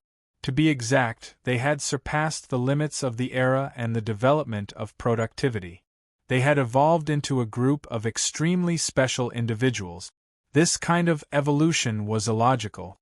It was like during the Dark Middle Ages in Europe, a small group of people suddenly invented planes, cannons, and even rockets, and began to explore space and the universe. According to the truth that no knowledge or theory was born out of thin air, the existence and development of all things needed a foundation. The foundation of the modern industrial revolution on Earth was mathematics, physics, and chemistry. The invention and application of the steam engine and electricity were included in it. However, such a strange scene happened in Oriir. More than 70% of people had difficulty counting from 1 to 100, let alone learning to read. But mages were comparable to the most outstanding scientists, scholars, and politicians of the 21st century. Not only could they freely come and go in various planes with the power of Arcana, but they could also create artificial black holes, suns, and even life. It was as if they did not need any support at all, nor did they need any helpers. They could easily create miracles just by relying on the power of magic. Faced with such a combination of lunatics and perverts, how could a normal person have any room to resist? While the nobles of the nobles of the nobles, the nobles of the nobles of the world, to the nobles of the nobles of the world, while the kings of the world were celebrating the expansion of their territory, they had no idea that the mages had swallowed more than half of the huge amount of war dividends. As for the merchants, in order to get the items, scrolls, and potions made by the mages, they often did not hesitate to invest in them. Sometimes, they would even take the initiative to help the mages solve all their problems. This was an all-round crush from the spirit to the body, and then to the material world. If the gods had not joined forces to destroy the ancient magic civilization, the mages would have undoubtedly ruled the entire material world. Looking at Gerald sitting opposite him, Andre narrowed his eyes and began to hesitate whether to attack directly or to negotiate according to the original plan. Because Gerald was now vigilant, he was not very sure whether the assassination would work. After all, a prepared mage and an unprepared mage were two completely different concepts. Gerald seemed to have noticed something. The corners of his mouth rose slightly, and he suddenly raised his hand and snapped his fingers. In an instant, a white light visible to the naked eye fell from the sky and heavily wrapped Andre. The pure magic energy dispelled the effect of the transformation spell. In just a few seconds, he lost the appearance of Uhtred and changed back to his original appearance. Wow, you are surprisingly young. It seems that you are the young mage who killed Isidore last night. Can you tell me where Angus went? Gerald asked in a playful tone, stroking the beard on his chin. Andre's face turned pale. He never thought that Gerald would play such a trick without warning and directly force him into a dead end. There was no doubt that Gerald had just used the power of the Wizard Tower to dispel the transformation spell, and he had confirmed a lot of things through his figure and appearance. At present, Andre only had two choices. He could either launch an assassination to reverse the unfavorable situation in one fell swoop, or he could continue the negotiation at the risk of exposing his plan. Either way, it was not good. Just when he was about to say something, a short and hurried noise suddenly sounded in the Wizard Tower. Then the golem guarding outside the door said, "Master, a strong magic wave has been detected in the lower city. Judging from the energy intensity, It is at least a level 3 spell. Do you want to send someone to the site of the incident? A level 3 spell? Gerald was stunned for a moment. He raised his head and stared at Andre with sharp eyes, as if he wanted to find something from his eyes. But unfortunately, the two looked at each other for a full minute and did not find any suspicious behavior. Perhaps because of the interference, Gerald did not notice that Andre had quietly put on the ring of the shifting beast. At the same time, he gently touched the gem hidden inside the cuff. Including this time, it was the third time that he had touched the gem used to send signals. The succubus in the other room immediately received the signal. She stuck out her pink tongue and licked the spear in her hand. She muttered to herself, "Great! I can't wait to taste the soul of a level 12 mage. I believe it must be very delicious." Chapter 692. Before little Alfred could figure out what was going on, the silver rune lines on the chest of the giant flesh puppet suddenly lit up. In just a few seconds, the huge figure began to become more and more blurred, and Carmen, who was standing behind it, also dissipated into the air little by little. Oh, my God! Is this also the power of magic? It can make such a big monster disappear without a trace. Although the boy's understanding of the world had been greatly impacted since he met Andre for the first time yesterday, the scene just now still made him a little unable to believe his eyes. The little succubus seemed to be affected by the magic energy. She burst into tears, and her delicate limbs desperately tore the clothes wrapped around her body. Damn it! Could it be that he was hungry? "I don't have any milk for you now." Alfred, who came back to his senses, hurriedly picked up the little girl and coaxed her. He did not notice that the little succubus's eyes flashed with a trace of imperceptible playfulness and cunning. At the same time, in the central control room of the Mage Tower, Gerald was trying to use prophecy magic to show the image of the scene of the incident in the mirror. However, he failed several times. The opponent obviously interfered with the accuracy of the spell, and only a white mist appeared in the mirror. Don't waste your energy. Unless you specialize in divination or use an even more advanced arcana technique, you won't be able to do anything even if you try 100 more times, Andre mocked with a cold smile. Obviously, he was deliberately attracting the opponent's attention to make the final preparations for the upcoming assassination.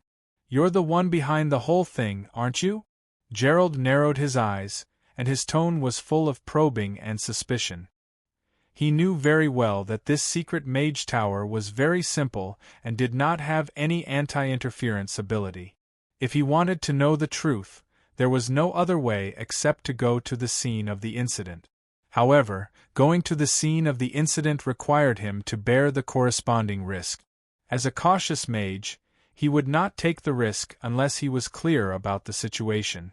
Especially since an expert in battle like Isidore had died an unnatural death last night, anyone with a brain would subconsciously be on high alert. Andre could already feel the slight vibration caused by the teleportation magic in the air. The corners of his mouth curled up slightly, and he took out 2 magic books from his waist bag and threw them on the table. "I think you should recognize them, right? Isidore and Uhtred's magic books." After seeing the 2 completely different patterns on the pages, Gerald's pupils shrank instantly, and his eyes were full of horror. Although he had already guessed the truth of the matter, when the evidence was in front of him, he could not help but exclaim loudly. Someone said that a dagger represented a mage's last dignity, while a magic book represented a mage's everything. If a mage's spellbook appeared in another person's hands, then there was only one explanation, and that was that the mage had been killed. Otherwise, as long as he was still breathing, he would not allow anyone to touch his spellbook, because that meant that he would allow others to pry into his inner world. "That's right. I killed them, just as you speculated. Now let me explain to you why I killed them." Finding that all of Gerald's attention was attracted, Andre's eyes flashed with a trace of imperceptible playfulness, and then he tapped Uhtred's magic book with his finger. The reason why this guy died was because he tried to infringe on the power that should have belonged to me. Think about it, if in this mage tower, someone played tricks and tried to replace your position, what would you do? So he died, killed by my own hand. So, you are the leader of the huge intelligence network behind Uhtred? Gerald immediately asked. He was very smart and instantly interpreted the subtext in Gerald's words. Andre neither admitted nor denied it. He just smiled and tapped another book with his finger and continued to say, "The reason why this guy died was because he was looking for death. If he didn't appear in the wrong place at the wrong time and take the wrong hostile action, I wouldn't have had to kill him. In my opinion, there is no love without reason in this world, and there is no hatred without reason. There must be sufficient reason for a person to kill another person, whether it is for survival, or for benefits, or to vent the suppressed emotions in one's heart. I loathe meaningless killing, and I loathe a society that lacks order even more. The Sardinia Islands have been in chaos under the rule of pirates for too long. It is like a greedy leech, greedily lying on the blood vessels of many cities in the south, but it can't create any value.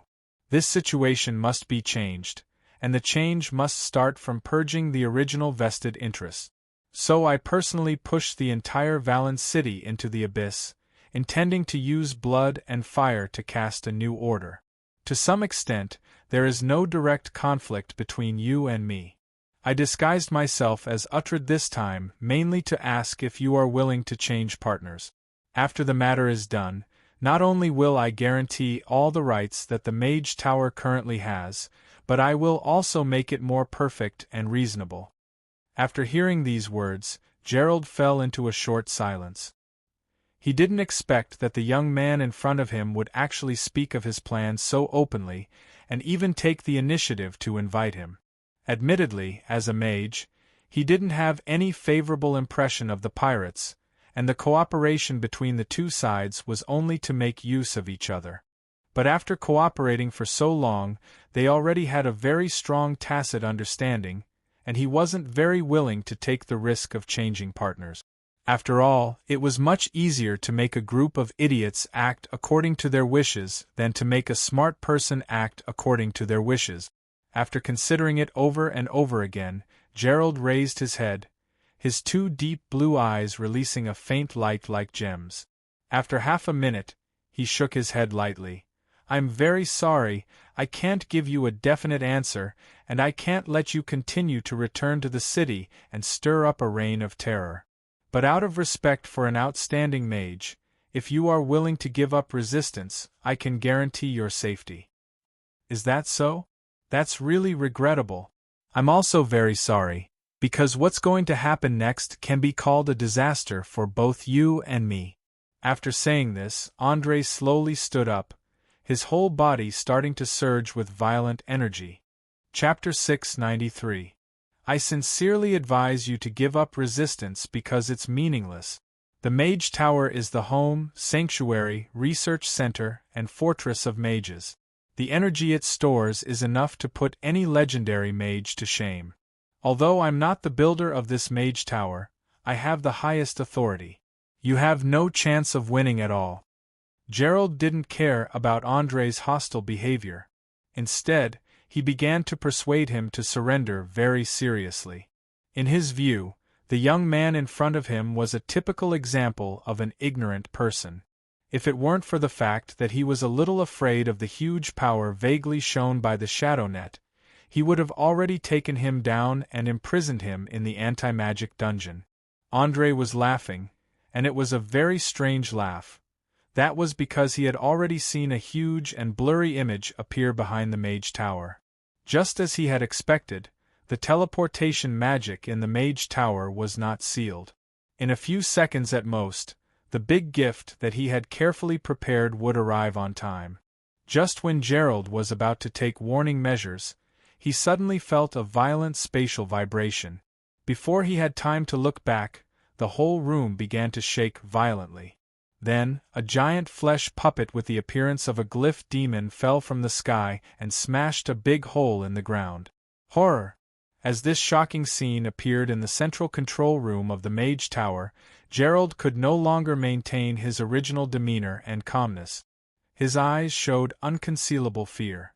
As an advanced mage, he recognized the appearance of the glyph demon at a glance and knew how terrible the destructive power of such a great demon was. Without saying a word, he drew energy and tried to expel it from the material world. But unfortunately, after a dazzling arcane light flashed, the huge glyph demon still stood in place, showing no signs of being expelled. How is this possible? Seeing that the spell didn't work at all, Gerald immediately let out a cry of surprise with his mouth agape. Why is it impossible? You know, for a mage, nothing in the world is impossible. Although I'm very sorry, I still have to inform you that in this drama that is about to enter the climax, you have to leave early. After that, he suddenly raised his hand and snapped his fingers without warning. In an instant, a dazzling white light shot out from his palm, making Gerald temporarily unable to see anything. Although he couldn't see anything with his eyes, he didn't sit still and wait for death. He quickly released 2 clay golems from the bracelet in front of him, and at the same time tried to activate the magic items on his body one by one to enhance his defense.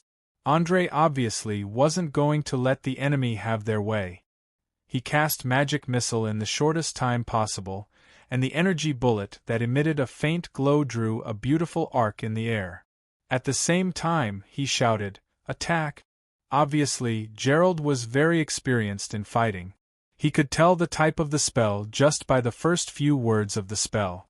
Without any hesitation, he activated the level 6 spell, Accident, which was set in advance. In the blink of an eye, a translucent spherical membrane enveloped him from head to toe. The 5 magic missiles crashed into it and disappeared without even a splash. There was no doubt that he used Accident to chain the level 4 spell, Inferior Spell Nullification Enchantment. The function of the former was to set conditions, such as being attacked by magic. Once the conditions were met, the chain of spells would be automatically released. The effect of Inferior Spell Nullification Enchantment was to prevent the effects of level 1 to level 3 spells, so the magic missiles naturally didn't have any effect. However, Andre didn't expect this kind of low-level spell to hurt Gerald. It was just to buy him some time. The real killing move was yet to come. After receiving the order to attack, the huge flesh and blood puppet dashed forward like a speeding tank. With a bang, it knocked the 2 clay golems away and wrestled with them, making them unable to stay close to protect Gerald. The sounds of the 3 gigantic creatures clashing against each other completely messed up their hearing. Taking advantage of the fact that the enemy's vision had not recovered, Carmen, who had been waiting for a long time, raised his spear and charged forward, initiating the assassination that he had been planning for a long time. The tip of the spear, which was shining with silver-gray light, passed through the Inferior Spell Nullification Enchantment in the blink of an eye. At the moment when the spear was about to touch Gerald's skin, Gerald seemed to feel the danger and immediately activated the magic stored in one of the rings. The succubus was surprised to find that she seemed to be blocked by an invisible field and could no longer move forward. There was even a faint force that was pushing her back. Damn it! That's a level 6 spell, Repulsion. Quickly throw the weapon in your hand. Quick! Andre recognized the type and name of the spell at a glance and shouted anxiously. Although more and more arcane spells disappeared completely after the fall of the great magic civilization, and many of them were monopolized by spellcasters' organizations scattered all over the world, the records and descriptions about them didn't disappear. Repulsion, as the name suggested, was to make the opponent unable to get close to you. Few mages were willing to use it. After all, not letting others get close to you didn't mean that others couldn't attack you. As long as you threw the weapon in your hand, it could cause great damage to the caster. Carmen, who was reminded, threw the spear in his hand like a dart without hesitation. Under the huge inertia, the spear cut through the air like a thunderbolt falling from the sky. Even if Gerald couldn't see at this moment, he instinctively felt that death was approaching him. He knew very well that there was no time to activate the defensive magic now. He could only desperately turn his body sideways to reduce the cross-sectional area as much as possible so as to reduce the probability of being hit. In a split second, the magic-piercing spear easily destroyed the repulsion and pierced into his body. Ah! Along with a blood-curdling scream, Gerald was lifted into the air by the great inertia, and then fell to the ground fiercely. Blood immediately flowed out of his wounds. Due to his timely reaction, the spear pierced into the side of his body. It seemed that his intestines and one of his kidneys were also injured. If this was an ordinary weapon, then he probably wouldn't die. But unfortunately, this was not an ordinary spear. In less than a second after hitting the target, the terrifying negative energy quickly invaded Gerald's body. Gerald only felt that his body was getting colder and colder, and he was getting more and more out of control. At first, he could see a little outline with his eyes, but it immediately became dark again. Chapter 694. Andre stared at Gerald, who was twitching on the ground, foaming at the mouth, and whose face had turned black. It was hard to tell whether Gerald was dead or alive. Finally, Andre understood why in the books written by many sorcerers, every time they mentioned anti-magic weapons, they would curse the sorcerers who created anti-magic weapons, calling them traitors of the sorcerer's world. The reason was simple. The anti-magic weapons could directly break through many defensive spells and were too dangerous for the mages. If they were not careful, they would be killed directly without any chance to retaliate. Just look at this magic-piercing spear, which had yet to be named. This was the first time it was used in a battle, and it had already caused irreparable damage to a level 12 defensive mage. He could not even think properly now, or else he would have already activated the other magic items. A perfect assassination, isn't it? Carmen slightly moved her wrist, which was used too much force, and smiled while licking her seductive red lips. Her eyes were shining, and she couldn't wait to enjoy Gerald's soul. Perfect. Andre sneered and glanced at the succubus. No, this is far from perfect. To be more precise, this is a failed assassination. My identity was exposed from the moment we met. If not for the fact that we were sufficiently prepared in advance, and the opponent was too careless, the ones who would be dead now would be us. As someone who had experienced Gerald's power in person, he knew very well what kind of opponent Gerald was. Maybe if he had used a couple of prophecy spells in advance, the result would have been the opposite of what he expected. The most powerful thing about the mages was that they could divine and predict something that would happen in the future and find a way to defeat the enemy from a few vague fragments.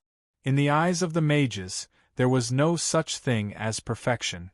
Even if there was no mistake in the plan, once it was detected in advance, it would immediately be full of loopholes. Unfortunately, maybe because Gerald was too conceited, he did not pay much attention to this dinner and did not perform any divination. Otherwise, he would definitely have foreseen the assassination in advance. Although Andre was not a perfectionist, he could not bear to leave his fate to luck or the enemy's mistakes. After this lesson, he decided to find some time to refine his spellbook. At least, he had to supplement the prophecy spells. Every time he planned to carry out a plan in the future, he would take Gerald's current situation as a warning and never make the same mistake of underestimating the enemy. You're too serious. You have to know that this world is always full of all kinds of uncertain factors. According to the point of view of us demons, the entire universe is built on a foundation of chaos. You can't guarantee that there won't be any accidents, so the process is not important. What's important is the result. After saying that, Carmen shrugged indifferently, pounced on Gerald, opened his mouth, and gave him a kiss of death. In an instant, the kiss that was full of desire and hints was quickly transmitted to his brain through his nerves, completely destroying his last trace of consciousness. Even when he was seriously injured, his lower body was still erect, like a normal man who was being teased. As the last trace of life was sucked out of the body, the milky white soul began to slowly leave the body, floating in the air in the form of pure energy. The succubus did not give Gerald any time to react. She quickly took out the crystal column that she had prepared in advance, and directly stuffed him into it without saying a word. Then, she used the unique spell of the demons to seal it. In just a few seconds, a soul crystal column that could be used in the lower city was completed. Looking at the struggling soul in the cylindrical crystal column that was 1 finger long and 2 fingers wide, the eyes of the succubus shot out a horrifying evil light. She stuck out her tongue and licked the soul greedily, and from time to time, a faint moan came out of her mouth. Her ugly behavior was simply outrageous. Andrei could not stand it anymore. He immediately frowned and scolded, "Enough! The battle is not over yet.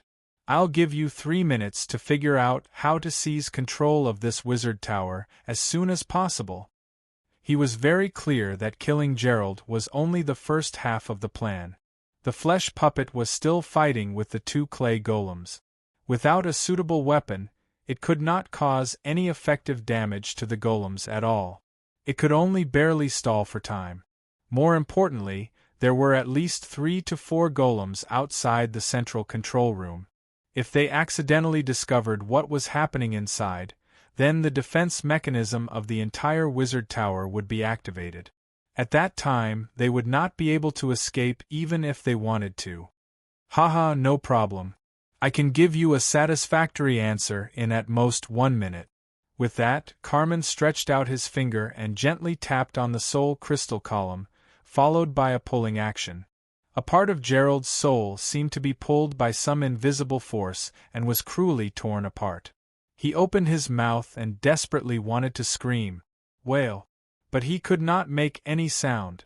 Just by looking at his expression, one could tell that he was experiencing extreme pain at the moment.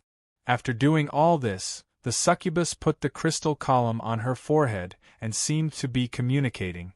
After only half a minute, she turned her head and pointed to the waste bag on the corpse. "There are 2 runestones inside. One of them is green and the other is blue. Insert the 2 runestones into the groove hidden behind the mural, and you can gain control. Remember, the green one is on the left and the blue one is on the right." Without any hesitation, Andrei tore off the blood-stained waste bag and quickly found 2 runestones the size of a baby's fist. There was only 1 mural in the control room, so he carefully groped around for a while and immediately found the mechanism hidden on the upper side of the frame. Accompanied by the sound of grinding gears, the core of the mage tower was finally exposed. According to the instructions given by Carmen, Andrei quickly inserted the 2 runestones into the designated position. In an instant, the 2 runestones burst out with dazzling light beams, respectively shooting into his 2 eyes. All the mechanisms, traps, operating methods, weaknesses, secret doors, and even the control of the 4 golems of this hidden wizard tower were all instilled into his mind in a very short time. At the same time, a large amount of spell structure models and magic knowledge were instilled into his mind. Andrei only felt like his brain was about to explode. The blood in his body flowed more than twice as fast. His heart was like a speeding engine, thumping non-stop. His nose, the corners of his eyes, mouth, and ears began to bleed uncontrollably. His whole person looked abnormally ferocious. Chapter 695. Damn it! Damn it! Damn it! What have you done, you lowly maggot? Such a horrifying and strange scene made Carmen furious. He cursed loudly at the soul in the crystal pillar and kept torturing Gerald with spells. No matter how Gerald tried to explain or beg, Carmen didn't stop at all. Although the succubus did not care about the life or death of others, according to the content of the magic contract, if something happened to Andrei, she would not be able to continue to live freely in the material world. Demons were known for their capriciousness and madness. After they became angry, they became even more aggressive. In just a few minutes, they tore Gerald apart and reorganized him again. After repeating this several times, His soul began to show an indescribable distortion and sickness. Anyone with a little common sense would know that this was the precursor of depravity. Demons were not devils. They liked to use relatively gentle ways to lure mortals into depravity. They preferred to use direct and violent means. Any soul that fell into their hands, even if it was the purest paladin in life, would inevitably be depraved in the end. The only difference was the length of time.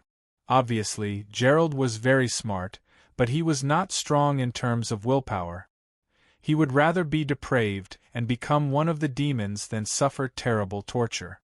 Perhaps it was because of the weak nature of mortals that the demons were constantly replenished.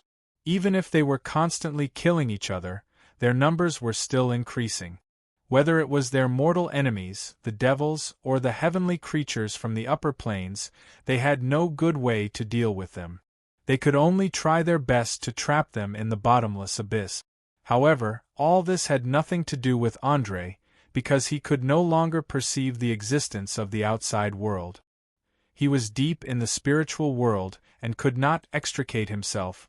The familiar room, the familiar furnishings, and the familiar smell. Everything seemed to return to the night of thunder and lightning 4 years ago. Although it had been so long, André still recognized his room at a glance. To be exact, it was his house on earth before he crossed over. He did not understand why he appeared here, nor did he understand what it meant. Suddenly, outside the window, a dazzling flash of lightning flashed, followed by the sound of thunder. The rumbling sound was endless, and the terrifying lightning storm tore apart the sky, carving its own traces on the ground. They were like dangerous and naughty children, recklessly destroying everything they touched. Cars, street lights, asphalt roads, and even skyscrapers. Everything was turned into ruins in just a few minutes.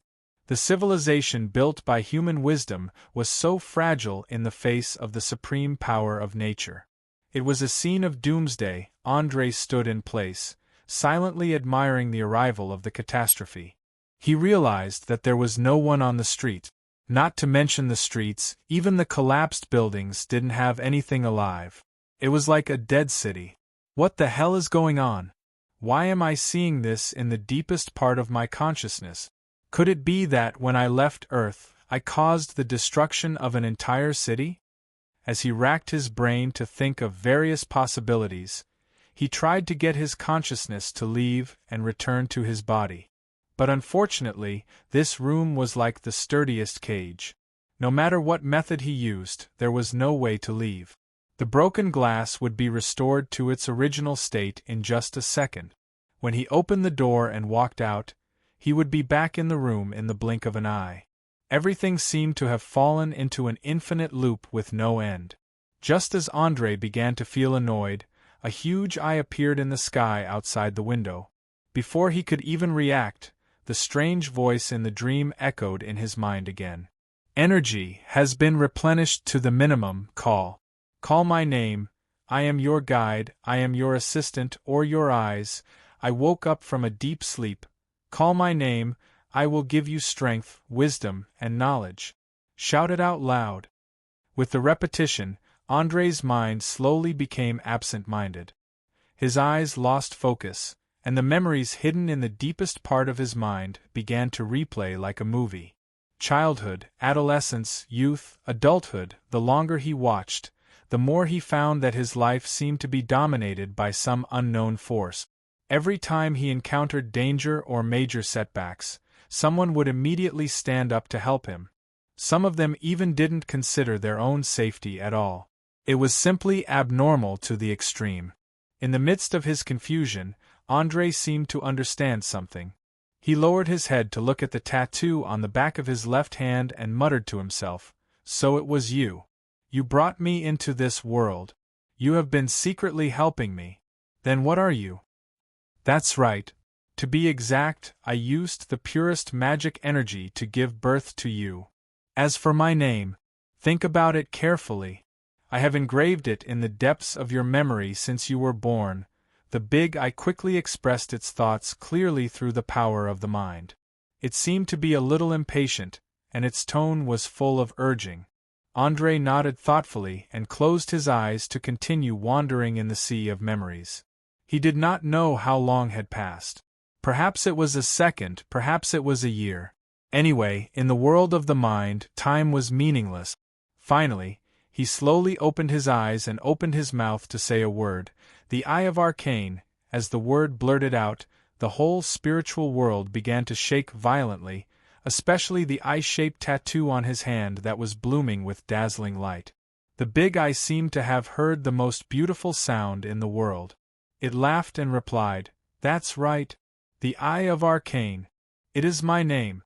Come on, hug me, hug the greatest masterpiece of the magic empire." After that, it instantly shot a purple light into Andre's left eye. The intense pain swept through his brain in less than a second. Andre could not help but let out a painful scream. Then, the spiritual world began to collapse rapidly.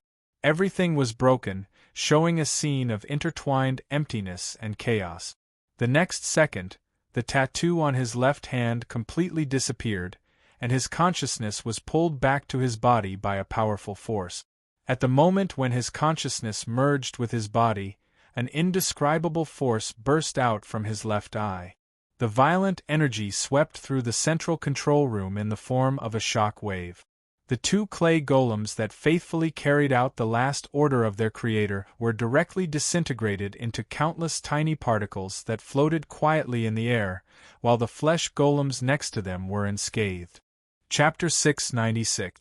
Carmen didn't know what words to use to describe the horrifying scene in front of her. Golems were the most outstanding creations among the construct. Each of them had unparalleled magic resistance, and the best of them could even resist a 9th-level spell head-on. The clay golems happened to be the one with the lowest resistance to force and the highest resistance to magic. But now, they were directly disintegrated into fine particles by an unknown force. Even with the succubus's sensitivity to supernatural forces, she didn't feel anything unusual at all, as if the particles floating in the air were an illusion. She couldn't believe what would have happened if that shock wave had hit her. Perhaps she would have been disintegrated into small pieces like the clay golems. Just thinking about it made her scalp tingle. Terrifying. Too terrifying. A chill quickly surged from the depths of her heart, and Carmen's body began to tremble uncontrollably. This was fear from the depths of her soul. Fear of the unknown. Fear of power. Fear of death. As the energy completely dissipated in the air, the two glowing runestones suddenly dimmed. Then, a large number of cracks appeared on the surface of the runestones. After a few seconds, the runestones exploded into dust and scattered in all directions. Andre, whose face was covered in blood, regained control of his body. He endured the pain and slowly climbed up from the ground. He could feel his brain was dizzy and swollen, and a large amount of information was forcibly instilled into him. At the same time, he had also become the supreme master of this wizard tower. With just a thought, he could immediately transfer the energy stored in the tower and form a spell structure according to his will. There was no doubt that the two runestones were not ordinary. They were not only the key to the highest control of the wizard tower, but also the storage of all the magic knowledge in the valve. Although he didn't know who the author was, one thing was certain, and that was that the level of the wizard was definitely not inferior to the wizard Boris of the Wizard Association in Lincoln City. It was very likely that the material alone was an astronomical figure, and now it was all for Andre. Just as he was about to wipe away the blood that was blocking his vision, Carmen suddenly let out an ear-piercing scream. She stretched out a trembling finger and shouted, Your eyes." "My eyes?" Andre subconsciously turned his head and glanced at the mirror behind him. Oh damn it! Everything that happened in the spiritual world just now was actually real. In the mirror, his left eye was no longer silver like his right eye. Instead, it was a beautiful violet. In the middle of his pupil, there were a few golden rings that kept spinning. They were of different sizes, and they seemed to be revealing some kind of mystery from the universe. The shocked Carmen obviously noticed this, and immediately spat out a mouthful of blood, as if he had received a huge mental blow. He muttered to himself in a daze, "Everything is connected. Everything is connected. Everything is a ring? What do you mean?" Seeing that the succubus was becoming more and more dispirited, as if she could die at any moment, Andre immediately approached her, grabbed her shoulders, and shook her vigorously. He, ha ha ha ha. Everything is a ring. The truth of the entire multiverse. It was the form of the universe's existence. The endless planes existed in the gaps between the intersecting rings. You're a ring. I'm a ring. We're all rings. Carmen seemed to have gone mad. Not only was she spouting nonsense, but she was also dancing around. Her eyes had completely lost focus, and she did not even react when her most beloved soul crystal fell to the ground. Arcane eye? Everything is a ring? Bastard! Who can explain to me what the F***ck is going on? Andre, who had no idea what was going on, could no longer keep calm.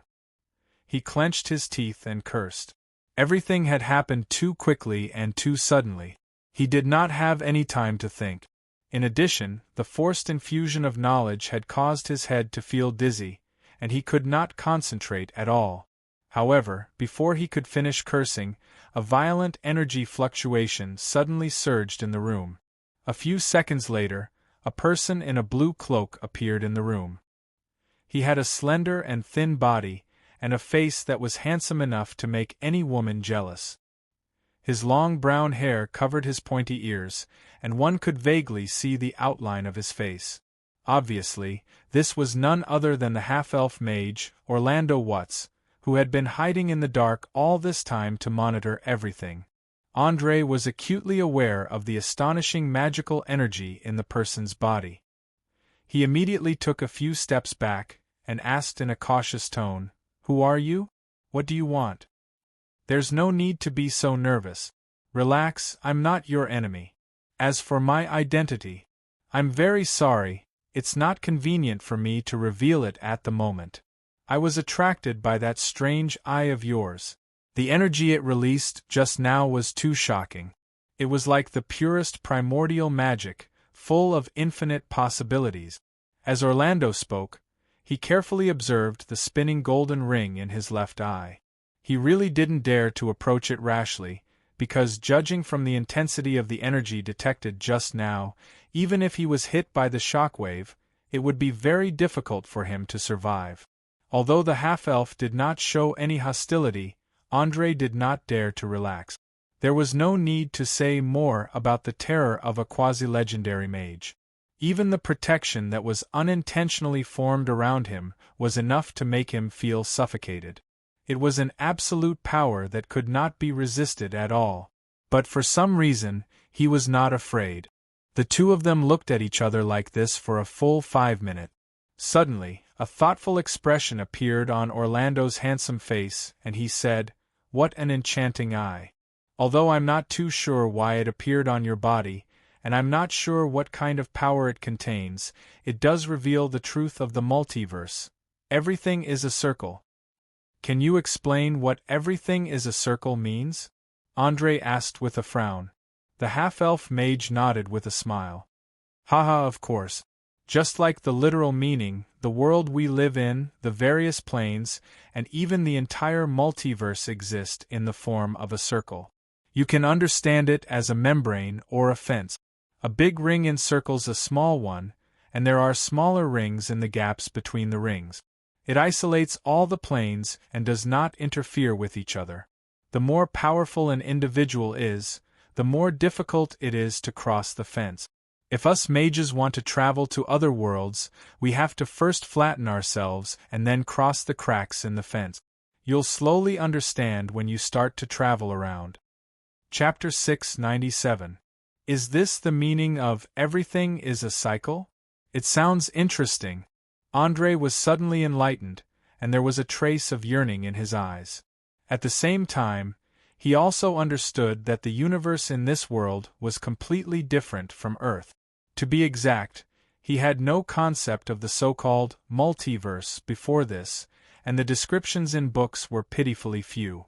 Usually it was just a sentence. That's right, it's indeed very interesting, but I don't recommend that you explore this area too early, because it's too dangerous. Compared to the endless universe, humans are just too insignificant. Demons, devils, heavenly creatures, dragons, and other powerful species that are rarely seen on the Oleal continent are as numerous as the hairs on a cow. Of course, another reason is that if you don't have enough knowledge, once you accidentally pry into the mysteries of the universe, you will immediately become like that poor succubus. With that said, Orlando glanced at the crazy Carmen with pity. The so-called mysteries of the universe were not something that anyone could pry into and gain power from. Once one's knowledge exceeded one's own, one would immediately be overwhelmed by the terrifying scene and become a vegetable or a lunatic. Similar situations were recorded in many books. You mean she will never be able to recover? Andre frowned and asked. The half-elf archmage laughed and teased. Why, do you still think she can return to normal? Perhaps for those demons who have been to the center of the multiverse, there is still a little hope. But unfortunately, her spiritual world has completely collapsed, and even her soul has been contaminated. Perhaps death is the best ending for her. Otherwise, she will only continue to be crazy until the day of her death. Your eye is very dangerous, and it can even be said that it is very scary. Anyone who looks at it will definitely suffer a strong spiritual impact. If you can't understand that everything is a cycle, you will instantly become an idiot or a lunatic. So I sincerely suggest you to cover it up, unless you plan to kill everyone you see. Feeling the energy ring that was constantly released from his left eye to the outside world, Andre knew that the other party was not joking. He quickly took out the captain's eye patch and put it on. Then, he carefully probed, "Who are you? Why do you know so much?" "All right, it seems like you won't be satisfied if I don't give you a hint. To put it simply, I'm the supervisor of this game. I'm here to ensure that no one disturbs you throughout the game. At the same time, I'm also your protector. My mentor has asked me to ensure your safety." Without figuring out what the eye was, Orlando did not want to create a potential enemy for himself because of a misunderstanding. Thus, he told a part of the truth generously. As a great wizard who had traveled through countless planes, he knew very well that there were many dangerous and frightening things hidden in the world. Even the gods could meet with misfortune if they encountered them. He had to deal with everything before him carefully. Game. At the mention of this word, Andre immediately recalled the terrifying face of the Lich. He immediately raised his head and exclaimed, "You're its apprentice? You're Orlando Watts?" He would never forget the words the Lich had said, especially the sentence after the great calamity, "I only have 2 true apprentices." Coupled with the 2 pointy ears, it was not difficult to guess the identity of the Lich. "Haha. It's just as my mentor said. You're very smart and very sharp. You're a genius through and through." "That's right, I'm Orlando Watts. Also, I have to remind you that when addressing my mentor, it's best to use he and not it. After all, when facing a powerful forerunner, we have to maintain our respect, don't we?" The half-elf laughed as she blinked her eyes playfully. Perhaps due to the influence of his elven bloodline, his personality had always been very casual and liked to enjoy life. He was not at all like some mages who were serious and rigid. Looking at this famous spellcaster from hundreds of years ago, Andre suddenly realized that the Lich seemed to value him greatly. At the same time, he thought of the scene that happened in the depths of his consciousness. It was as if some kind of prophecy or omen was about to happen to him. Gently stroking the black eye patch on his left eye, he took a deep breath and muttered to himself, "The Eye of Arcane. What exactly is the Eye of Arcane? The Eye of Arcane. Is that the name of your left eye? I'm sorry, I've never heard of it, but I can help you ask my mentor. I believe he'll give you a satisfactory answer." Although Orlando did not know what his mentor was planning, he dared to guarantee that the young mage in front of him was definitely a crucial part of it. It could even be said to be the most crucial core. In fact, he himself was very interested in the Eye of Arcane. If not for the fact that his mentor valued it, he might have directly snatched it over to study it. André did not know what the half-elf was thinking at the moment. Even if he knew, he could not do anything to him. He only nodded lightly. Yes, the Eye of Arcane is its name. I hope to get an explanation as soon as possible, the sooner the better. No problem, I promise I'll immediately return and report to my mentor about what happened to you. Oh right, before I leave, I have to remind you of two things. First, it's best to get rid of that pitiful succubus. Her existence is very likely to expose your secret. Second, there's an ambitious guy in the city who intends to use a sacrificial ritual to summon the projection of a greater devil. You'd better be careful. Having said that, Orlando placed one hand on his chest and performed an elegant elven salute. Then, his entire body began to gradually turn transparent, disappearing without a trace after 2 seconds. After watching the half-elf great mage leave, André instantly heaved a sigh of relief and rubbed his still swollen forehead.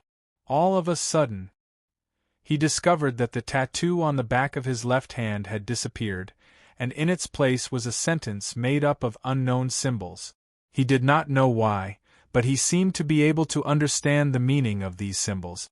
Translated, it was, "The Eye of Future has awakened. When it merges with the Eye of the Past, the treasury of truth will be opened." This sentence was obviously not the entire sentence. There seemed to be another sentence behind it, but unfortunately, it was cut off here. The Eye of Future? The Eye of the Past? Could it be that the Eye of Arcane is a pair, and not just one? As a mage with an intelligence of more than 20, André was immediately inspired and quickly thought of various possibilities. Chapter 698. After passing through the crack in the material world, Grand Mage Orlando appeared in a dark underground palace. He was surrounded by dilapidated statues and murals. The exquisite carvings on the stone slabs showed the exquisite craftsmanship of the craftsman, as well as the bustling scenes of the past. However, as a powerful legendary mage, he knew that this was just a facade used to drive away those disgusting goblins, kobolds, orcs, and gnolls. Even though there wasn't any light, he still managed to find the entrance mechanism in front of a huge stone statue that was covered in moss with his dark vision. Instantly, the eyes of the statue released 2 rays of red light, scanning him from top to bottom. Then it greeted him in a low voice, "Welcome, Master Orlando. Master is now in the reference room. If you want to see him, please wait for a moment." "Thank you. Please inform him as soon as possible. I have something important to report to him." Saying that, the half-elf mage put his right hand into the mouth of the statue. A second later, he was transported to a hall filled with strange stone statues. Looking at these lifelike stone statues with different expressions, he could not help but shake his head with a bitter smile and sigh. "Dear teacher, your collection is really rich. You've actually collected so many adventurers from various races. The number I've collected is less than 1/5 of yours." Without a doubt, these statues were not real statues, but living people imprisoned by the level 6 spell, petrification. As long as he cast a spell to remove the petrification, they would come back to life instantly. Other than being a little tired, they would be no different from before they were petrified. Of course, these fellows weren't anything good either. Some of them were daring adventurers who attempted to steal from the Lich's treasure vault. There were also some who were hired by the Church of the Gods or nobles to investigate what was hidden in this underground palace. However, in front of the old Lich, their pitiful strength couldn't even put up a fight.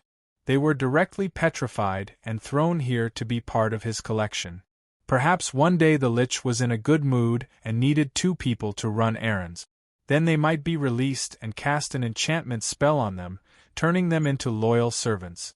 In the eyes of many powerful spellcasters, adventurers were toys that were responsible for making them happy. They could play with them however they wanted, and the etiquette and morals of the secular world had no binding effect on them. Just as Orlando was concentrating on admiring a human girl dressed as a ranger, the door leading deeper into the forest suddenly opened. The undying king, Absalom Blackburn, who was dressed in a gorgeous robe, slowly walked out. 2 cold lights flickered in his eyes, followed by a hoarse voice. "Speak, why are you looking for me in such a hurry?" "Mentor, something happened to the young man you asked me to protect. I think it's necessary to explain it to you personally."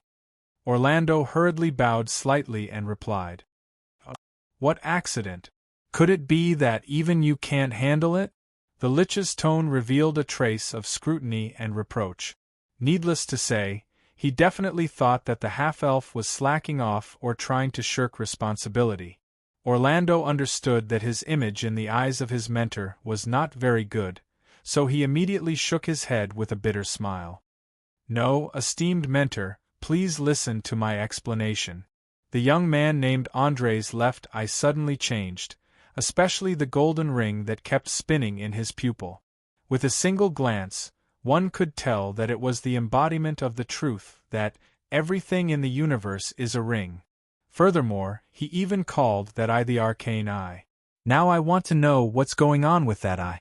Could it be that you are conducting some dangerous experiment, or do you have some plan? After all, judging from the energy that burst out of that eye, even a legendary mage could die if hit by it. I don't want to be kept in the dark." His words were sonorous and forceful, and he did not allow the Lich to refuse. Perhaps in the past, the half-elf would not have the courage to go head-to-head with his mentor who taught him magic, but now that he was half a step into the legendary realm, the changes brought by the power were affecting his consciousness, and he believed that he had the qualifications to do so.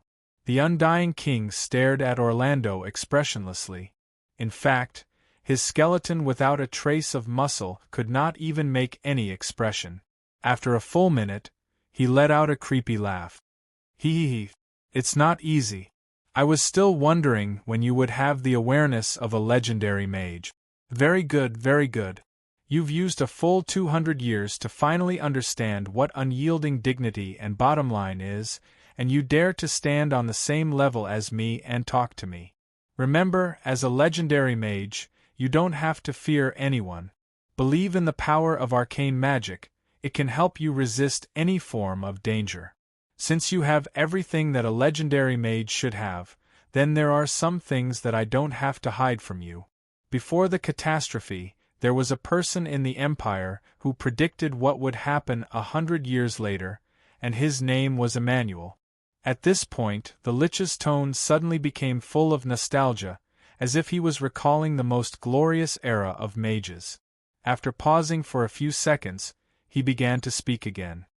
"That's right, he was the greatest prophet in human history, the genius who made 100 accurate predictions.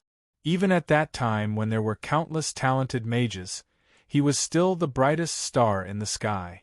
With his accurate prophecies again and again, he allowed the Empire to prepare in advance and survive calamity after calamity. But this last time, he found that no matter what he did, he could not avoid the arrival of destruction. The magic civilization that flourished for a time was bound to fall, and the world would welcome the rule of the gods. Emmanuel was terrified. He informed the council of the results he obtained, and it instantly caused a huge uproar. The legendary mages could not accept such a prophecy. Some thought that he was crazy, some thought that he should research methods to kill the gods, and some thought that hiding and waiting for an opportunity was the best choice. After intense discussions and quarrels, the council finally made 3 decisions. The first was to hide part of the knowledge and wealth, in case of an emergency. The second was to order a portion of the legendary mages to start researching methods to kill the god. It was they who created the first dagger that could kill the gods, which triggered the crazy revenge of the god. The third point, and the most important one, was that a fellow called Found had raised a peculiar point of view, which triggered the Empire's 2 ultimate plans, the Arcane Eye and the Crystal Prison. Chapter 700. The Wildest Council was the highest governing body of the ancient magic empire. Every member of the council had to be at least a legendary mage, and they had to have made outstanding contributions in some aspect.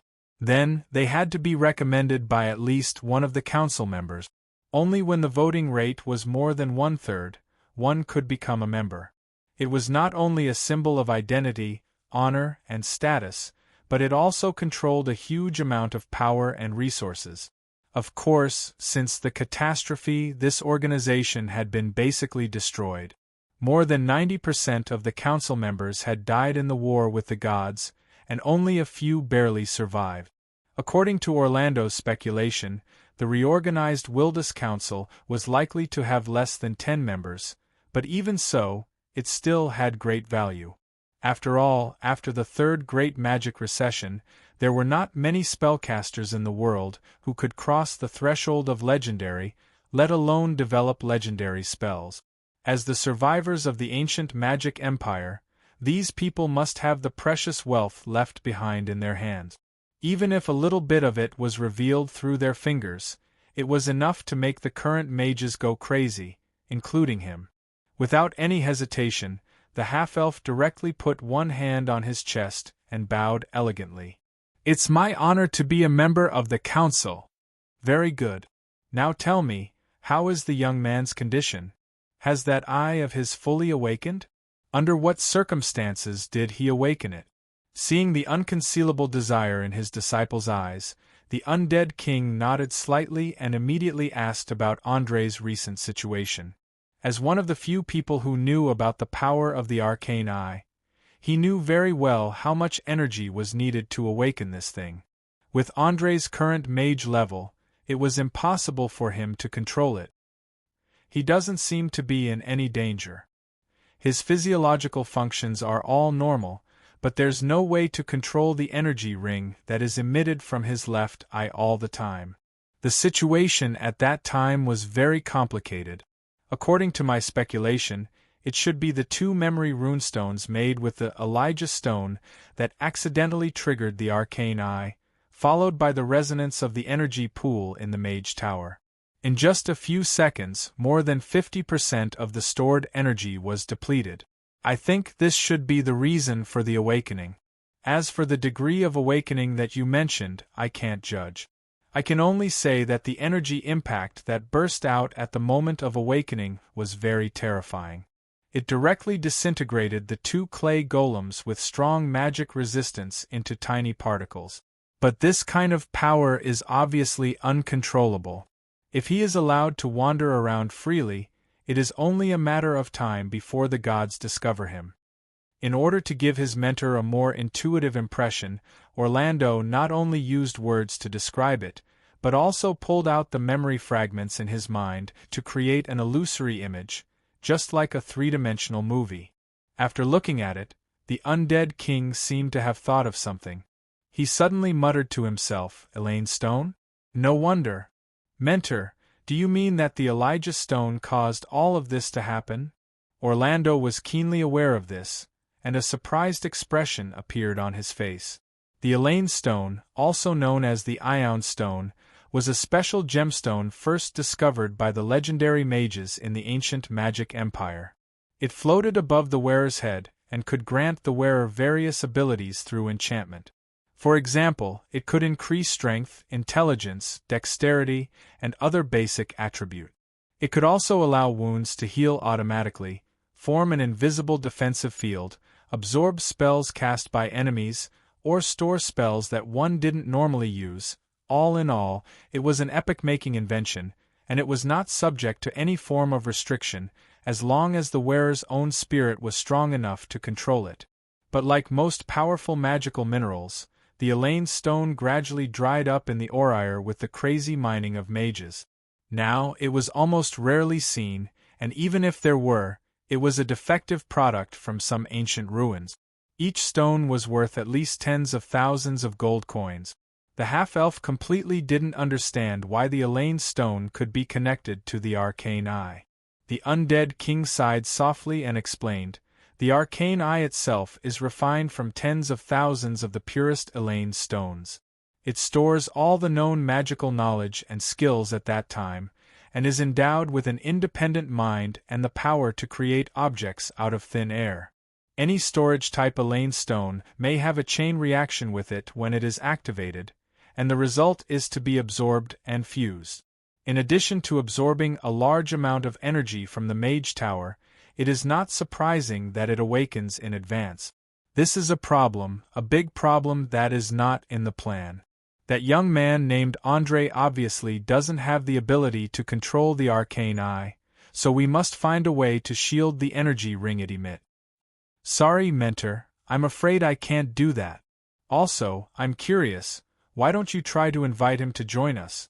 I believe that with the knowledge you have stored, there is absolutely no mage who can refuse this temptation. In this way we can better protect him, and we can also close the distance so that he can be used by us in the future. Orlando held it in for a long time, and finally couldn't help but ask the question in his heart. He really couldn't understand why he had to make things so complicated. He could clearly use a simpler and more direct method to solve the problem, but he chose the most awkward one. Haha, because the holder of the arcane eye must use his own eyes to observe, learn, and understand. We can't interfere in any way, otherwise, once he becomes a mage with the same way of thinking as us, then everything will be meaningless. Let's do it this way. Regarding the shielding energy ring, I will solve it through the council as soon as possible. You only need to empty all the temples in the Sardinia Islands. Remember, you must not expose yourself. We are not ready to fight the gods again, so make sure you do it cleanly. After saying that, the undead king raised his fleshless finger bone and touched the badge on his chest.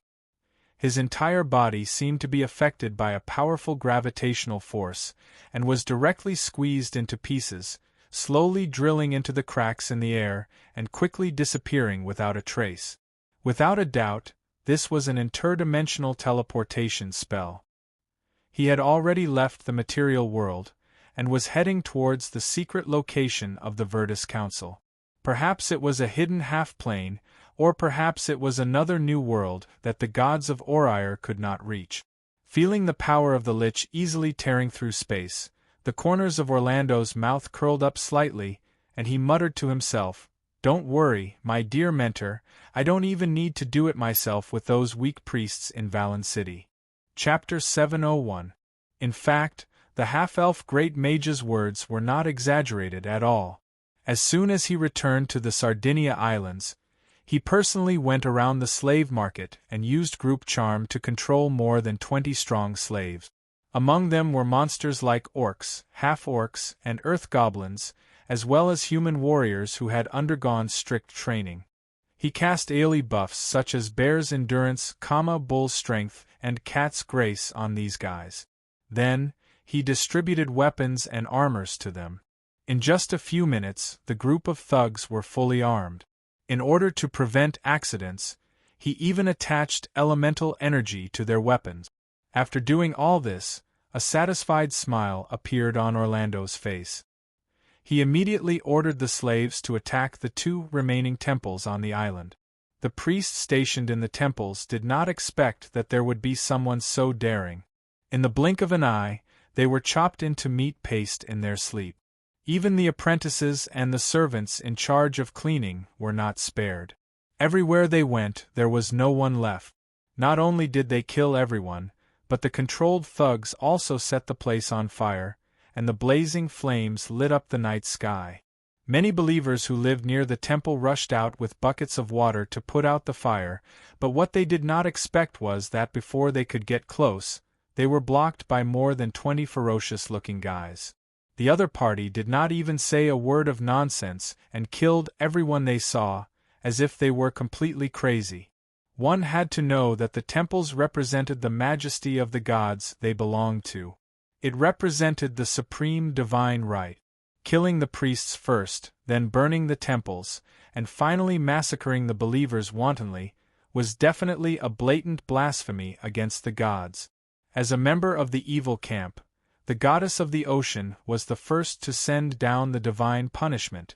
Although she was restricted by the gods and could not send down incarnations or entities like saints, she could use another form to express her anger. The originally calm sea suddenly became turbulent. In just a few seconds, a terrifying eye of the storm was formed. The huge wave, which was hundreds of meters high, was like the arm of the Titan in the myths, smashing into the city and the thugs. The terrible water pressure directly crushed the houses, and the fate of the people was even more tragic. The cavity in the body was crushed, and the internal organs instantly spewed out of the mouth and nose. The eyeballs were also strongly squeezed and flew out. The power of the gods was so strong. It was so powerful that mortals were powerless against it. They could almost do whatever they wanted within the scope of their clergy.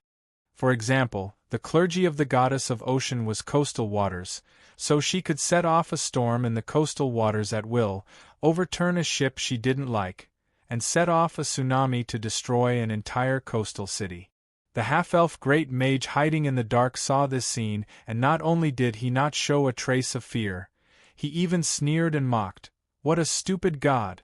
It was no wonder that he could not break through from a low-level divine power to a mid-level divine power even after hundreds of years. But this is also good.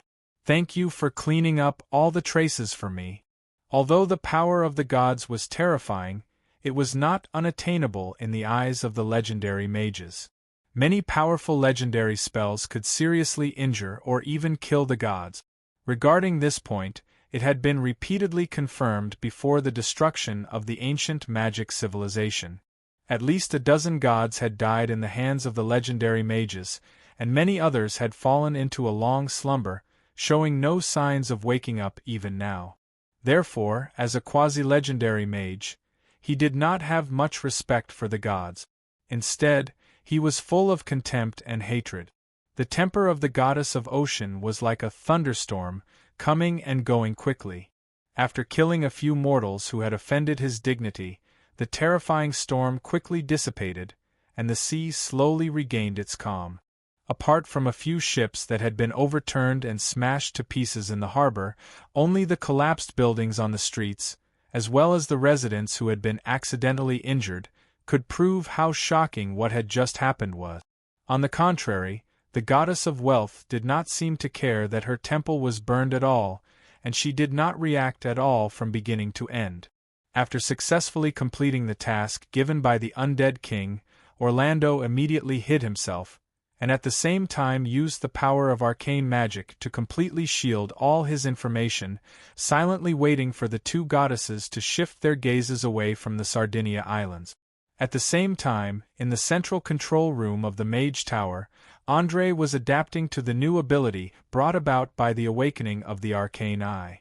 Since the mutation of his left eye, he accidentally discovered that he could actually digitize the people or animals he observed. For example, as long as he stared at the crazy Carmen for more than 3 seconds, a large amount of information would immediately appear. Carmen, demon name. Ulrika Claridge Martha Levens, gender. Female race. Thanari demon a succubus alignment. Chaotic evil attributes. Strength, 18 agility. 14 vitality. 14 intelligence. 16 perceptive sense. 13 charm. 25 health points. 75 to 75. Permanent insanity cannot be recovered. Special abilities. Energy absorption. Succubi can absorb life force by touching the target, which is often called the succubus's kiss. Summon Thanari demon. Once a day, succubi can summon their own kind from anywhere, provided that the summoning does not exceed their own strength, and other demons are also required to be willing to respond to the summoning. Darkvision constant wormtongue, equivalent to a universal translator, automatically translating the words that succubi do not understand into words that they can understand, and at the same time translating their own words into word that the other party can understand. Innate spells. Charm monster, detect kindness, detect thoughts, change appearance, suggestion, error-free teleportation without a doubt. This was the attribute panel of a typical succubus. Although she looked weak and beautiful on the surface, she was completely a monster on the inside. If a human wanted to defeat her, a melee profession would need to be at least level 10, and a spellcaster profession would need to be at least level 7. However, it was a pity that even such a powerful otherworld creature had become a mindless lunatic under the power of the Eye of Arcane. She could only talk nonsense, and no matter how you beat her, scold her, or even kill her, she would not resist at all. Looking at Carmen, who had bitten her finger, and was lying on the ground drawing a circle with her own blood, Andre sighed helplessly and ordered the huge flesh puppet, "Kill her!" "Yes, master," the soul of the fire elemental replied clumsily in the common language, and immediately broke into a run, using its thick elbows to smash the succubus into the wall. The terrifying strength instantly squeezed her body out of shape, and then it waved its 4 pincers and tore at her crazily. In just half a minute, Carmen was completely dismembered into a pile of minced meat. Even with the strong vitality of a demon, there was no way she could survive in such a state. Chapter 702. My dear, I'm sorry. I can't let a demon who knows my secret and can't think properly continue to live. But don't worry, I'll take good care of your newborn daughter. Andre looked at the bloody body on the ground and said those words calmly. It seemed that he was talking to the succubus, but also to himself. He knew that Carmen was dead for real this time, and it was impossible for him to be reborn in the bottomless abyss. He also couldn't tell anyone about what happened today, or the half-elf archmage wouldn't have suggested that he should get rid of Carmen as soon as possible. Of course, what was more important was that his emotions were affected by the energy ring emitted from his left eye.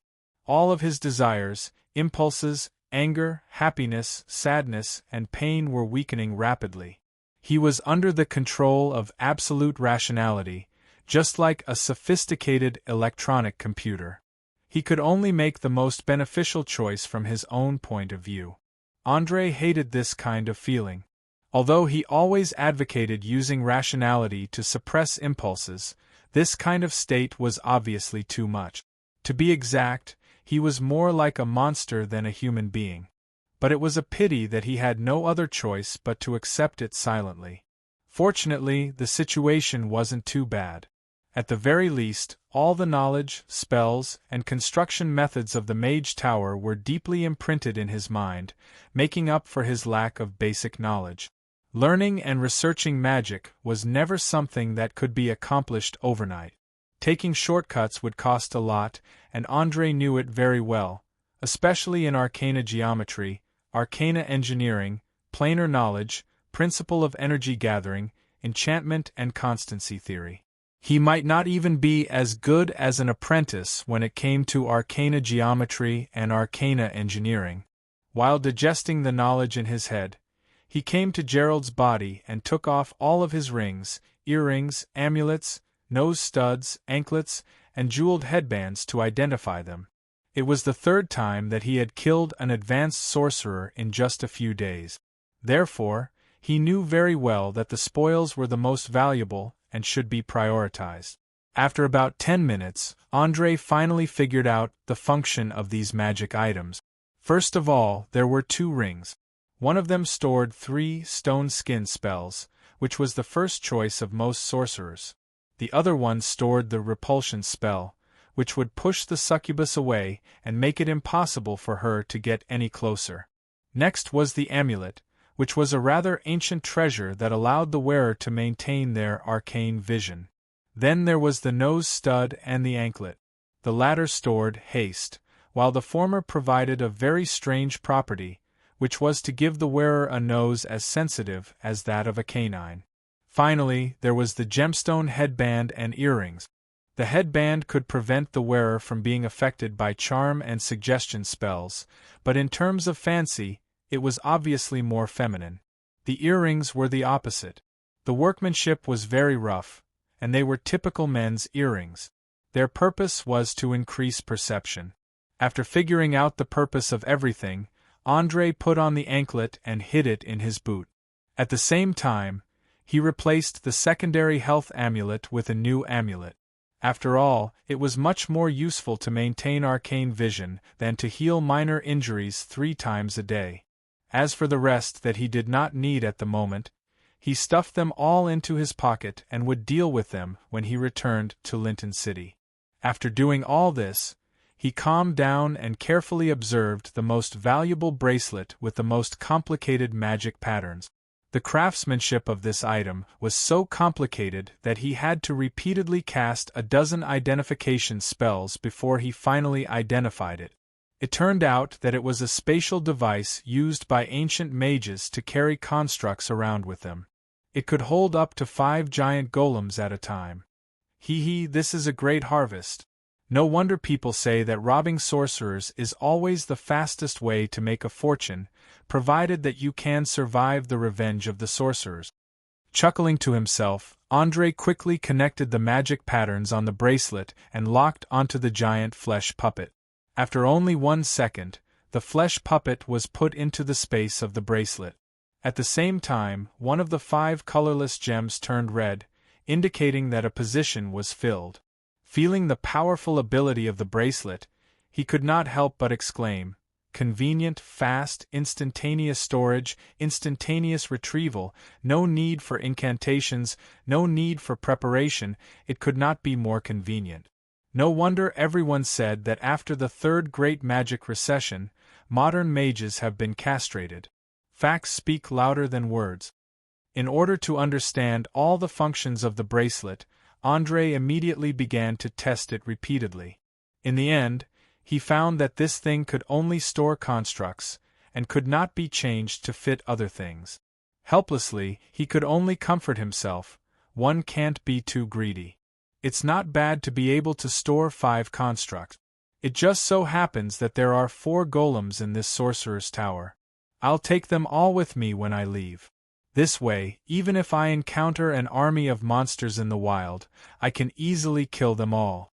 Just as he was about to deal with the corpses and bloodstains on the ground, he suddenly heard a short and urgent voice. Emergency! The Ratmen and the Underground Guild started a war an hour ago. The leader of the Ratmen, Old Bernie, sent someone to tell me that he wants to meet you for a discussion. What is your answer? André instantly realized that this was Angus sending him a message through the secret imprint. Without any hesitation, he directly replied through the secret imprint, "Say yes, and then tell him the time and place of the meeting. I'll be there on time. Also, let me tell you a piece of good news. Gerald Jenkinson is dead. I killed him with a scheme, and now the Sorcerer's Tower is under my control." Really? Angus could not believe it at all, and excitedly replied a message immediately. "Of course it's true, and I've also obtained all the knowledge, spells, and control of the golems stored in the tower." In order to give some confidence to this bald sorcerer, the only one who relied on him, André told him part of the truth. He was very clear about the attraction of a sorcerer's tower to sorcerers. As long as he firmly held the highest authority, there would be plenty of sorcerers who would be willing to pledge their loyalty to him. "You wait. I'll settle this matter immediately, and then go back to meet you. We'll discuss the next arrangements while we're at it." Angus, who had received a positive answer, was so excited that he could not control himself. He hurriedly replied another message, and then cut off the communication between the two. Obviously, although he already believed that this was the truth in his heart, he still could not help but want to confirm it with his own eyes. After all, Gerald Jenkinson was like an invincible monster, firmly suppressing the heads of all the sorcerers in the tower. Now that the monster had been killed, he would not feel at ease if he did not confirm it with his own eyes. Chapter 703. In the dusky underground cavern of Valen City's dock area, Old Bernie was completely focused on roasting rat meat, paying no attention to the faint sounds of killing coming from outside. He didn't show any signs of panic, as if everything was under his control. A few minutes later, the bloody meat turned a golden yellow, the oil and spices mixed together to release an enticing aroma. He carefully tore off a piece and put it in his mouth, using his few remaining teeth to slowly chew, a satisfied smile appearing on his aged face. As an old man who was about to enter his coffin, he wasn't afraid of death at all, much less starting a war with anyone. Although in the eyes of many people, the underground guild was an undefeatable colossus, in his eyes, it was only SOSO. More than an hour had passed since the enemy had officially launched their attack, and they hadn't even broken through the first line of defense. After the modifications, the tangled and complicated alleyways were like a maze, becoming the most suitable battlefield for the rat men. No matter how many people the enemy sent in, they would be slowly whittled down by the ambush and encirclement. Slaughter and death had rejuvenated old Bernie's aged heart. He even found that his appetite was better than usual, and his energy was more vigorous. His usually drowsy mind was now incomparably clear. Perhaps it was just as the saying went, the greatness of war lay in the fact that it could strip away all the various disguises on a human's body, restoring their true self, and making it clear whether they were brave warriors or cowards. Without a doubt, the Rat King was a true warrior. Not only was he not afraid of war, he was actually somewhat excited, and this excitement was faithfully reflected on his aged body. Just as the entire skewer of rat meat had entered his stomach, a figure suddenly darted out from the darkness. He quickly approached and reported in a low voice, "Leader, I've already sent the message as you requested. The other party has agreed to meet you on the ship at midnight today." At least he knows what's good for him. If he dares to refuse, I guarantee that I'll reveal all the confidential information in my hands to the people of the Union. Old Bernie laughed coldly as he wiped the oil from his mouth, his eyes emitting a frightening cold light. "Leader, I don't understand. Since the other party is using Patty to start a war between us and the Union, why are you still negotiating with them?" Black Shadow, who had been hiding in the dark, asked in confusion. He knew that although the old chief had always been dissatisfied with his grandson's impetuous character, blood was still thicker than water. In fact, he had always sent people to secretly protect Patty. Normally, if someone took advantage of Patty's character weakness, the chief would be furious. But now, he actually wanted to meet the person. Old Bernie shook his head with a smile and explained, "No, you don't understand, child. Things aren't as simple as you think.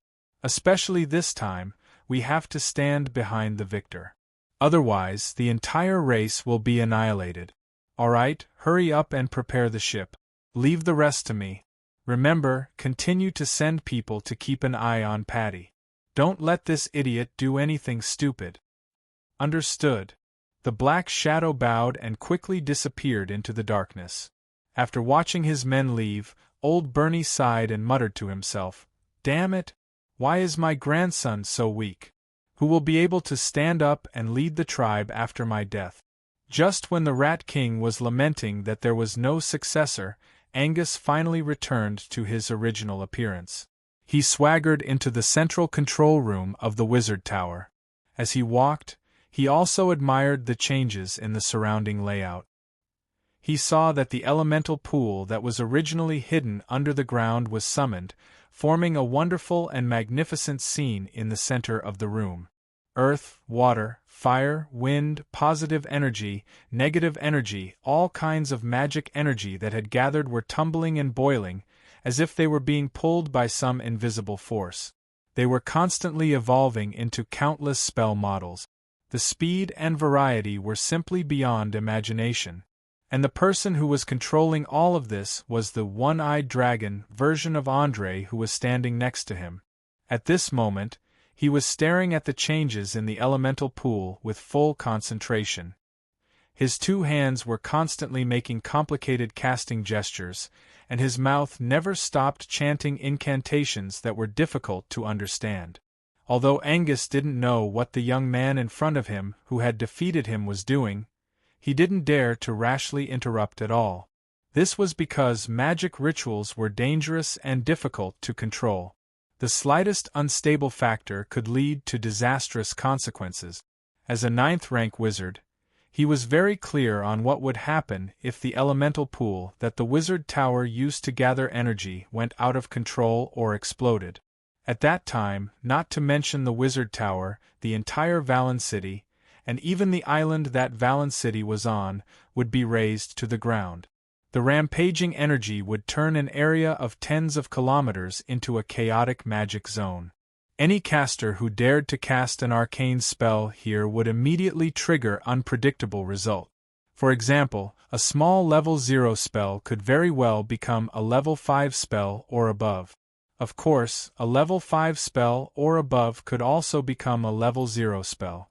Feeling the elemental pool become more and more active, Angus started to sweat involuntarily. He even had the thought of immediately escaping from this dangerous place. Just as he was about to put this thought into action, Andre, who was completely focused, seemed to have sensed something. He finally slowly stopped and calmed down the restless energy. After doing all this, he turned around and bowed with a smile. "Good evening, my dear friend. I'm a man of my word. If I say I'll take down the wizard tower in 2 days, then I'll take down the wizard tower in 2 days. Where's Gerald Jenkinson? If I don't see his corpse with my own eyes, I won't be at ease." Angus never liked to talk nonsense, and directly raised the question that concerned him the most. "There, in the corner over there. But I have something even better here that can prove that he's dead." As he spoke, Andre took out the spirit crystal pillar that Carmen had made and shook it. "Gerald's soul. How dare you imprison his soul?" Angus' pupils contracted violently at first, and then rapidly enlarged. His voice was full of fear and trembling. Without a doubt, he knew what it meant to have a soul imprisoned. He also knew that such a method could only be used by demons and devils of the lower planes, so he started to feel terrified. Andre shook his head with a smile and comforted him. "Relax, buddy, you're too nervous. This thing wasn't made by me, but by a succubus. I just took it for myself, that's all. Now that I've fulfilled my promise, it's your turn."